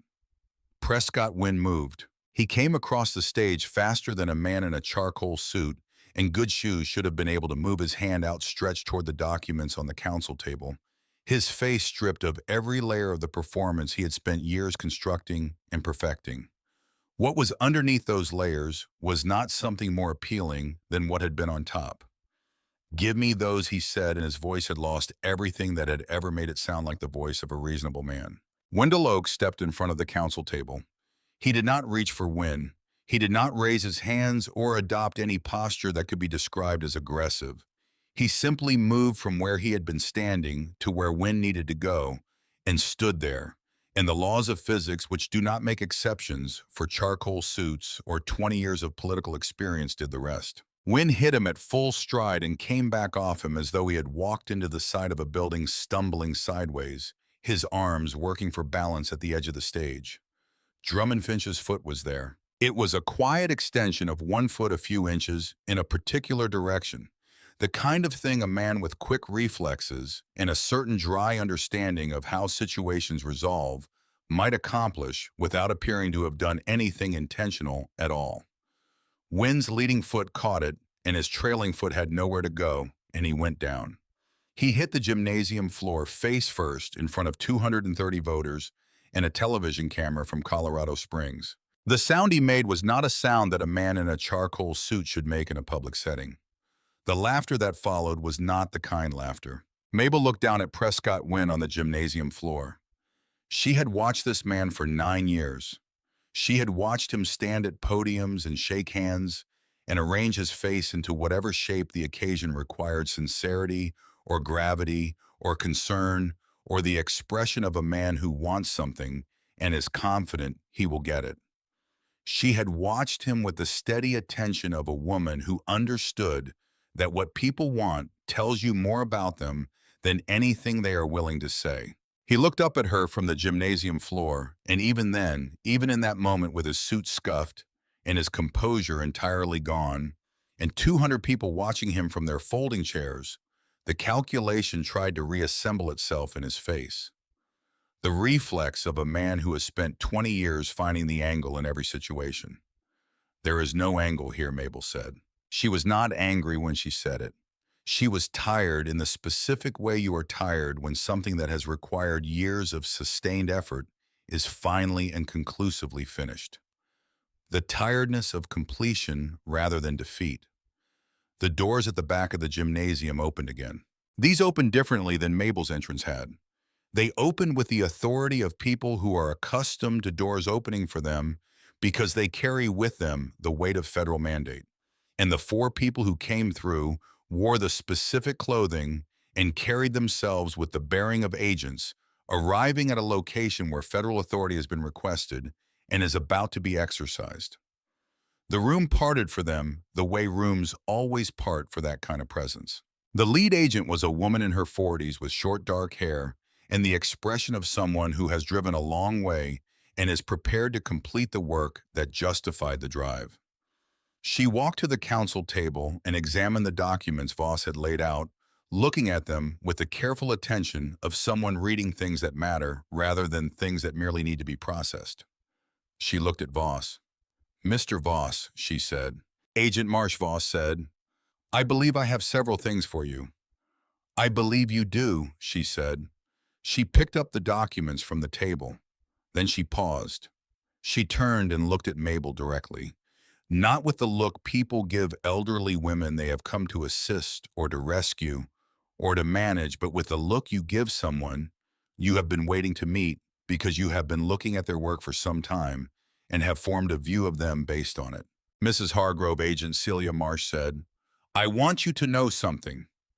The room was quiet enough to hear the fluorescent lights. 3 months ago, a package arrived at our Denver field office. Certified mail return address, Pine Creek, Colorado. It contained a property survey, a copy of the Pacific Crest Water Corporation acquisition inquiry filed with the Colorado Water Rights Board, copies of county council meeting records going back 4 years, documentation of surveying activity on and around your property, and a handwritten summary of Prescott Wynn's conduct over that period, cross-referenced by date and corroborated with attached copies of original documents. She paused. "That was frankly one of the most thorough and well-organized pieces of preliminary documentation I have received in 21 years of federal service." She looked at Mabel. "That package came from you." The room was very quiet. Mabel looked at Agent Marsh with an expression that gave nothing away, and everything at once, the expression of a woman who has been carrying something carefully for a long time and has finally set it down in exactly the right place. "I've been watching that man for 4 years," Mabel said. "I just needed someone with the authority to do something about what I was watching." Cutter looked at her. He looked at her the way he had looked at things throughout this entire week, quietly, and with nothing performed about it, but with something new in it, now something that had not been there before. "You called Voss," Mabel said, looking back at him. "I called Denver. We both made our calls." Cutter was quiet for a long moment. When he spoke, his voice had something in it that had not been present before, a quality of recognition, the sound a person makes when they understand that they have been looking at a situation from the wrong angle and have finally turned far enough to see the whole of it. "How long have you been planning this?" he asked. Mabel smoothed the front of her wool skirt. The purple feather on her hat moved slightly in the air from the gymnasium's heating system. "Since the day that check arrived in the envelope with the condemnation notice," she said. "A man who tries to buy what he plans to take anyway tells you exactly what kind of man he is and exactly how afraid he is of you." She paused. "I just made sure the right people were paying attention when he showed everyone who he was." She stepped off the stage without waiting for a response. The people who had come to that gymnasium believing they were there to support a woman who needed their protection understood in that moment gradually, and then all at once that they had not come to support her at all. They had come to witness the final act of something she had been constructing for 4 years with the methodical patience of a woman who understood that the tools available to her were limited, and that the only way to use limited tools effectively was to use them with perfect precision and perfect timing. They had been the visible portion of a plan she had already made and already set in motion. Breck Dunmore sat down on the nearest folding chair and put his hat on his knee and looked at the gymnasium floor and did the mathematics of his situation and waited. The mathematics did not take long, and they did not produce encouraging results. Prescott Wynn was helped to his feet by two of the agents. His suit had a scuff on the knee, and his composure was entirely gone, replaced by something smaller and more honest than anything he had shown this room in 9 years.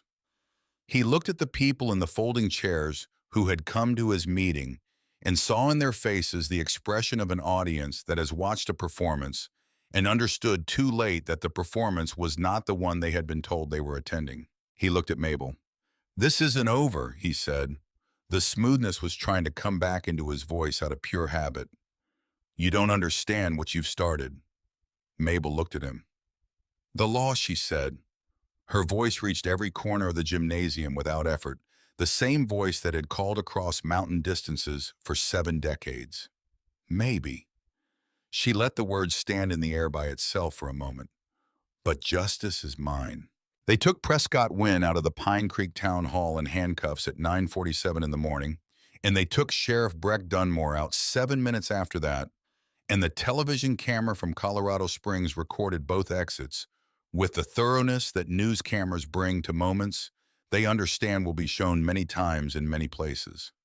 The recording ran on the regional broadcast that evening and was picked up by the national feed by the following morning. And the story it told was not the story Prescott Wynn had spent 18 months constructing. Cutter was beside Mabel when the gymnasium doors closed behind the federal agents for the last time.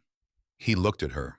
She was looking at the doors with the expression of a woman setting down something she has been carrying for a very long time.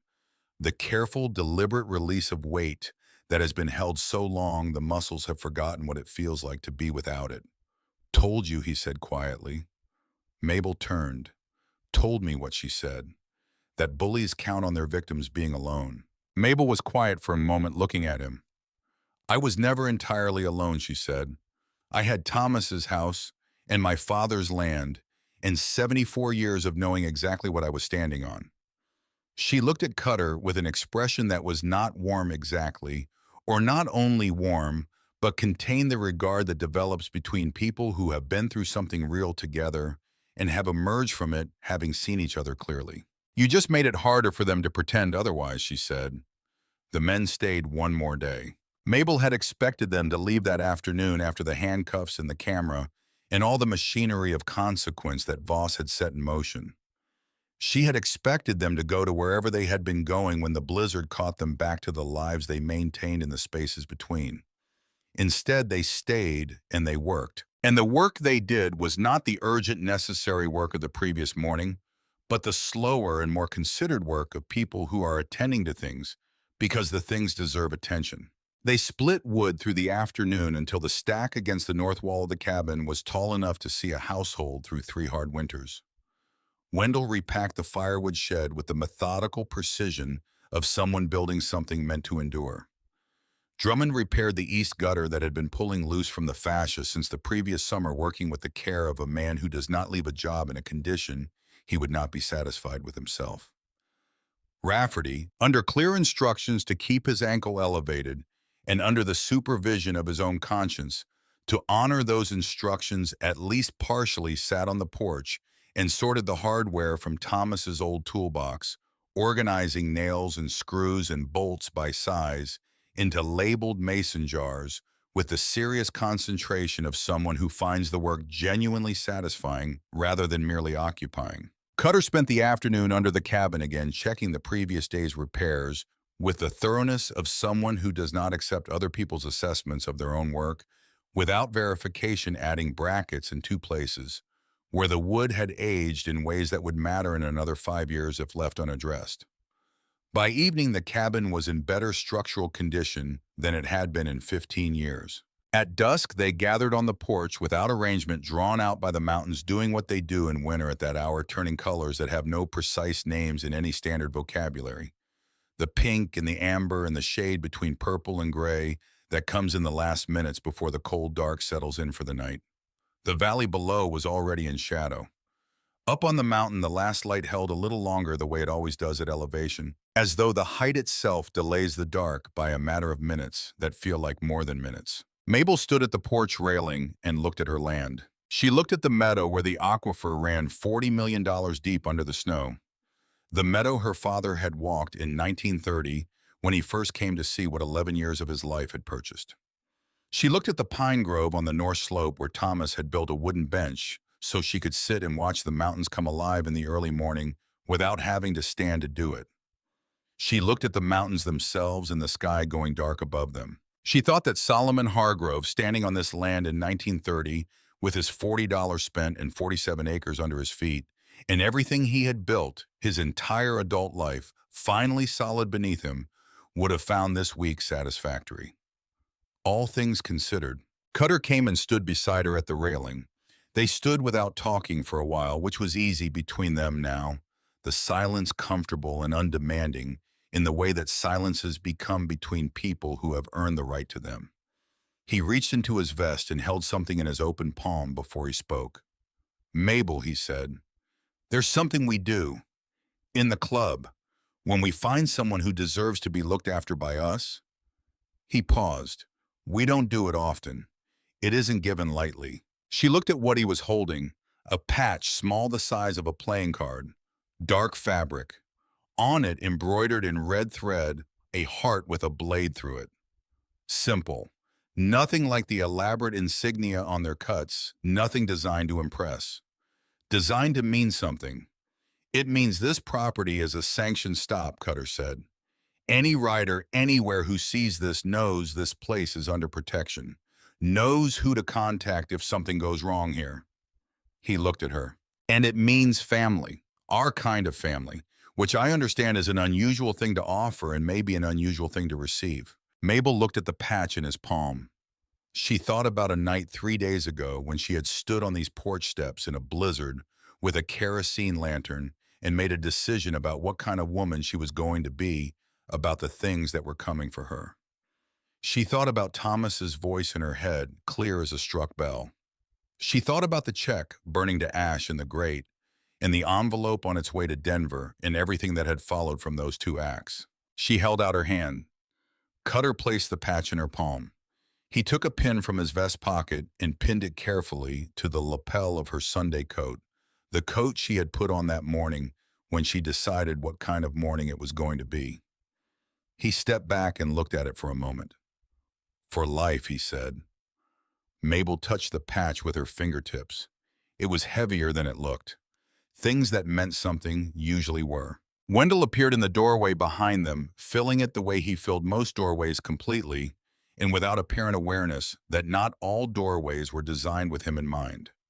He looked at the mountains and then at Mabel with the expression of a man who has been working his way towards saying something and has finally decided to say it. "Miss Mabel," he said. "We were talking." He looked at his boots for a moment. "If it's all right with you, could we come back? Next winter." He looked up. "We'd bring the shovels," he said. Mabel looked at Wendell Oaks, at his enormous tattooed hands and his bald head and his face that had clearly been through things she was glad she had not been required to go through. And she thought about him standing at her stove in Thomas's apron, making blueberry pancakes from his grandmother's recipe. The grandmother who had taught him in Alabama that you judge a man by whether he pays attention to the small things. "You bring the shovels," she said. "I'll have the syrup ready." The 9 men left the next morning. They went down the service road and onto the mountain highway in the gray early light. 9 Harley-Davidsons running in the formation they used when the road was clear and the conditions allowed the exhaust rising in white plumes in the cold air. The snow from the blizzard had begun to melt where the sun reached the pavement, and the valley below was visible for the first time in 4 days, laid out in the brilliant clarity that comes after a storm has passed and washed the air entirely clean. Mabel stood on the porch and watched them go. Cutter was last. He stopped at the end of the service road where it met the mountain highway and looked back at the cabin at the small figure on the porch in the morning cold. A woman in a coat with a patch on the lapel standing on the land her father had bought and her husband had loved, and 3 men had tried to take from her and failed. Standing on it the way she had always stood on it, like someone who knows exactly what they are standing on and has never had any intention of moving. Cutter raised his fist. Mabel raised her hand. He turned onto the highway and was gone. The silence came back, but it was not the same silence that had occupied this cabin before the blizzard. That silence had been the silence of a woman alone with her memories and her determination in a house where someone used to be. This silence had something different in it, something that had not been present before. The silence of a woman who is alone but is not abandoned. The silence of a property that is watched. Mabel went inside and sat in the rocking chair Thomas had made and put her hand on the arm where his hands had worn the wood smooth over 41 years of mornings. She looked at the fireplace and listened to the cabin settling around her in the morning cold. She was still here. The land was still here.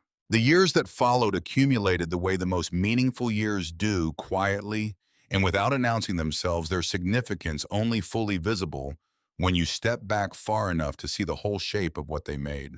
The December after the blizzard, 50 motorcycles came down Route 9 in a column the town heard long before it saw.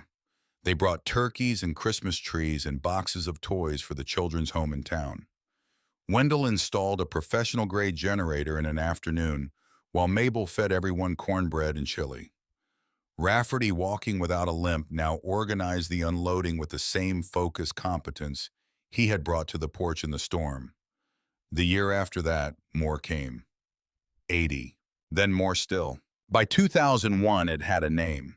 The Mabel Run. By 2005, it was on the Pine Creek community calendar. The diner prepared extra pies for the week before. The gas station brought in additional fuel. The elementary school began a project in which the children made cards to give to the riders when they came through town, and the riders kept those cards. And years later, some of those cards were found in the pockets of men at funerals in other states, carried so long that the crayon had faded and the paper had softened into something that felt like cloth. In the summer of 2003, 3 men came up the mountain road after dark and broke the lock on Thomas's hay barn. They were looking for tools or equipment or whatever a barn might contain that was worth taking. Mabel heard them from the house and put on her coat and walked to the barn and opened the door and turned on the light. On the wall, mounted on a piece of oak board that Cutter had sealed with varnish and nailed up 6 years earlier, was a sign hand-lettered in black paint. It read, "This property protected by Hell's Iron Riders. MC. Trespassers will find the decision regrettable." The 3 men laughed. They stopped laughing when they heard the engine, a single motorcycle idling at the far end of the service road, not moving, just present its headlight on visible through the open barn door, the rider sitting in the cold with the patient stillness of someone who has been told what his job is and understands it clearly and is not in any hurry. He did not come up the road. He did not have to. The 3 men left with a speed that caused them to forget the bolt cutters they had brought with them. Mabel found the bolt cutters in the morning and put them in the barn to use for something useful, which was what Thomas would have done. In the spring of 2007, Rafferty Alcott came up the mountain road in a truck instead of on a motorcycle, which was how Mabel knew before he got out of the vehicle that something was different about this visit. He was 33 years old, and he had a woman with him, small and dark-haired and watchful, in the way of someone who has learned that paying close attention is a form of protecting yourself and the people you love. And Rafferty had a bundle in his arms that he carried with the specific, terrified care of a man holding something he is not yet fully confident he deserves to hold. He brought the baby up to the porch and placed her in Mabel's arms. "Her name is Mabel," he said. "Mabel Rose Alcott." Mabel held the baby and looked at Rafferty, at the young man who had lain on her sofa with a sprained ankle on the worst night of his life, looking up at her with a face that wanted very much to be hopeful and was not yet certain it had the right to be. The young man who had said ma'am to her twice without prompting. The young man who had nowhere to go before he had somewhere to go. She's beautiful, Mabel said. She has your ears, which you should probably apologize to her for at some point. Rafferty laughed. It was an unguarded laugh, the laugh of someone who is genuinely and uncomplicatedly happy, and Mabel thought it was one of the best sounds she had heard in some time. Drummond Finch died in the spring of 2010. It was cancer, the slow and systematic kind that announces itself early and then takes its time, and he had known about it for nearly 2 years before anyone outside the club knew, because Drummond had been a private man about most things, and his dying was consistent with the rest of his life in that regard. He rode until he could not. Cutter was with him at the end. 2 weeks before he died, Drummond wrote letters, one to Cutter, one to his sister in Montana, one to Mabel Rose Hargrove in Pine Creek, Colorado. Mabel read hers on a Tuesday morning in April, with the kitchen windows open and the smell of snowmelt and pine and the first bare earth of the season coming through. The letter was not long. Drummond had not spent his life practicing the expression of himself on paper, and the effort of the letter showed in the careful block letters, but not in a way that diminished anything it contained. It read, Mrs. Hargrove, I am not good at saying things the right way, but I want you to know that the night we came to your door was the best thing that happened to me in a long time. You were not afraid of us, and you were not nice to us the way people are nice when they want something. You were just decent. You treated us like men worth being decent to. I have thought about that many times. You were the first person outside the club who made me feel like a human being in a long time, and I am more grateful for that than I know how to say. Drummond Finch. Mabel read the letter twice. She folded it carefully and put it in the box where she kept the things she intended to keep always. The box with Thomas's letters from before they were married, and Solomon's railroad identification card, and her mother's cameo, and the photographs of people she had loved, and the patch that Cutter had given her on the porch at dusk. She kept Drummond Finch's letter in that box for the rest of her life. The winters passed. The cabin held. Mabel held the way the foundation Thomas had built held by being made of materials that take pressure in over time and become denser and more permanent for it, the kind that does not give way when tested, but reveals what it has always been made of. Cutter came every December with the run and stayed an extra day to walk the property and check the structure, doing it the way he did most things, quietly and without making the doing of it into something that needed to be acknowledged. His hair went gray and then white. The lines in his face accumulated into the geography of a man who has carried significant things for a long time and has not put them down. He became chapter president and wore it the same way he wore everything important, without ceremony. He and Mabel sat by the fire every December and talked about Thomas, and about the land, and about the things Cutter had seen in the years between the Decembers. And sometimes they talked about nothing in particular, which was its own kind of conversation, the kind that only happens between people who have been through something real together and emerged on the other side, still trusting each other with silence. The winter of 2014 came in hard. Mabel was 91 years old. The rocking chair moved more slowly now. The mornings took longer than they used to and required more of her before they gave anything back. Her mind was clear and her eyes were still sharp. But her body had arrived at its own conclusions and was moving in a direction she recognized with the equanimity of a woman who had spent her entire life in mountain country, where everything that lives eventually returns to the ground, and the ground is not something to be afraid of, because she had spent decades walking on it and knew it for what it was. Cutter had arranged the nursing team the previous year, 2 women who rotated through the week, staying in the cabin so Mabel would not have to leave it. She had agreed to this with only minor discussion, which Cutter understood as more significant than if she had agreed easily, because he had known her long enough to understand that her willingness to accept help with something was itself a form of information. She wanted to be in the cabin. She wanted to die in the bed Thomas had built, and the house her father had made possible on the land that Solomon Hargrove had purchased with the wages of his labor, and his indomitable determination to own something that was genuinely and permanently his. The nurse called Cutter on a Tuesday afternoon in February. "It's time," she said. He was on the road within the hour. He did not put the word out through any public channel. He used the wire, the old informal system of phone calls and messages, passed hand to hand that had connected the chapters since before most of the current members were old enough to ride. The message was 5 words. The matriarch is going home. By the time Cutter reached Pine Creek, the highway was already beginning to fill. Mabel Rose Hargrove died that Tuesday night in February of 2014 in the bed Thomas Hargrove had built in the autumn of 1953, in the room her father's labor had made possible. Looking at the mountains through the window, Thomas had framed for her because he had known she would want to see them every morning and had built the window to make that possible without her having to ask. She died looking at those mountains in the dark of a winter night, the snow on their faces catching what light there was and giving it back softened, and the last thing she saw was what she had been looking at every morning of her life. The funeral was scheduled for Saturday. By 7 in the morning on that Saturday, the highway patrol had begun redirecting traffic on the interstate. By 8, the columns of motorcycles stretched beyond any visible point where the end of them could be seen. They came from California and Utah and Wyoming and Nebraska and from states further than those. They came alone and in groups and in full chapter formations with the close precision of people who have been riding together for long enough that the formation is not something they think about, but something they are.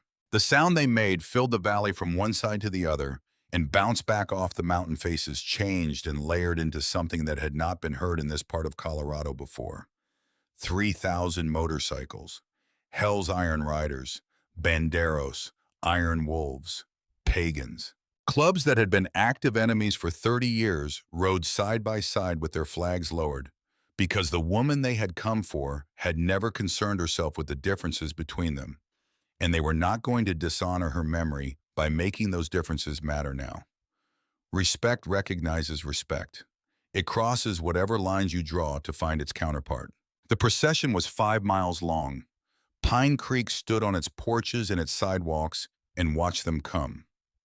The people who had been there in 1997, and the people who had arrived since, and the children who had grown up hearing the story of the blizzard, the way children in Pine Creek grew up hearing it, knowing that the woman on the mountain had never been someone to feel sorry for, only proud of.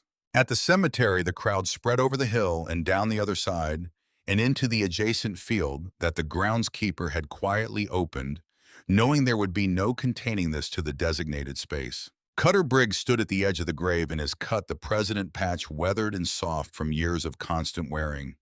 He had considered wearing a suit. He had thought about it seriously and had decided against it. He had worn his cut to every important thing in his life for 25 years, and this was the most important thing, and he was going to wear it. He had not prepared anything to say because he had spent 2 days trying to find the words, and they had not come, and he had understood finally that the words were not the point and had never been the point. He reached into the inside pocket of his cut. The paper was soft from years of being folded and unfolded, handled in the way of something you return to not out of triumph, but out of the need to verify that what happened was real, that the woman who had opened her door in a blizzard and told 9 men to take their boots off was real and had been real all these years. The condemnation order. Prescott Wynn's signature at the bottom in dark blue ink. The deadline of December 15, 1997, circled in red. Wynn had served 7 years in federal prison on charges that included forgery of federal documents, conspiracy to commit property fraud, and multiple counts of criminal abuse of public office. Pacific Crest Water Corporation had settled with the Colorado Water Rights Board and withdrawn entirely from operations in the Mountain States. Breck Dunmore had lost his badge and his freedom and everything that had seemed worth protecting when he had made his decisions. The Hargrove property remained as it had always been, on the land that Solomon Hargrove had made his. Cutter looked at the paper one final time. He placed it on the casket. He reached into his other pocket and took out a white rose, the only kind the Pine Creek florist had had available that morning, and placed it beside the folded letter. He stood with his hand resting on the casket wood for a moment and felt the cold of it through his palm and the solid presence of what was inside it and the weight of everything that surrounded him in every direction. "Ride easy, Ma," he said. "We got the watch from here." 3,000 engines started. Not simultaneously, but in a wave the way the sound had built when they arrived, finding its rhythm and its volume by degrees, growing from a few voices to many, to something that was no longer a collection of individual machines, but a single collective voice. A sound that filled the valley from wall to wall and rose up the mountain faces and scattered snow from the high branches and traveled outward from Pine Creek in all directions until there was no place in the valley or on the surrounding slopes where you could not feel it moving through you. It was not noise. Noise is what happens when sound has no intention behind it. This had intention. This was 3,000 people saying a name, saying it in the only language they had that was adequate to what they meant in the language of the engine and the road and the miles that accumulate into a life and a loyalty and a promise made in a blizzard that was never going to be retracted. Saying thank you and goodbye, and we remember, and we were changed by knowing you, and we will not forget. It was the loudest prayer ever offered in the Colorado Rockies. It shook the windows of every house in Pine Creek. It moved through the frozen ground. It lasted a long time. The cabin is still there.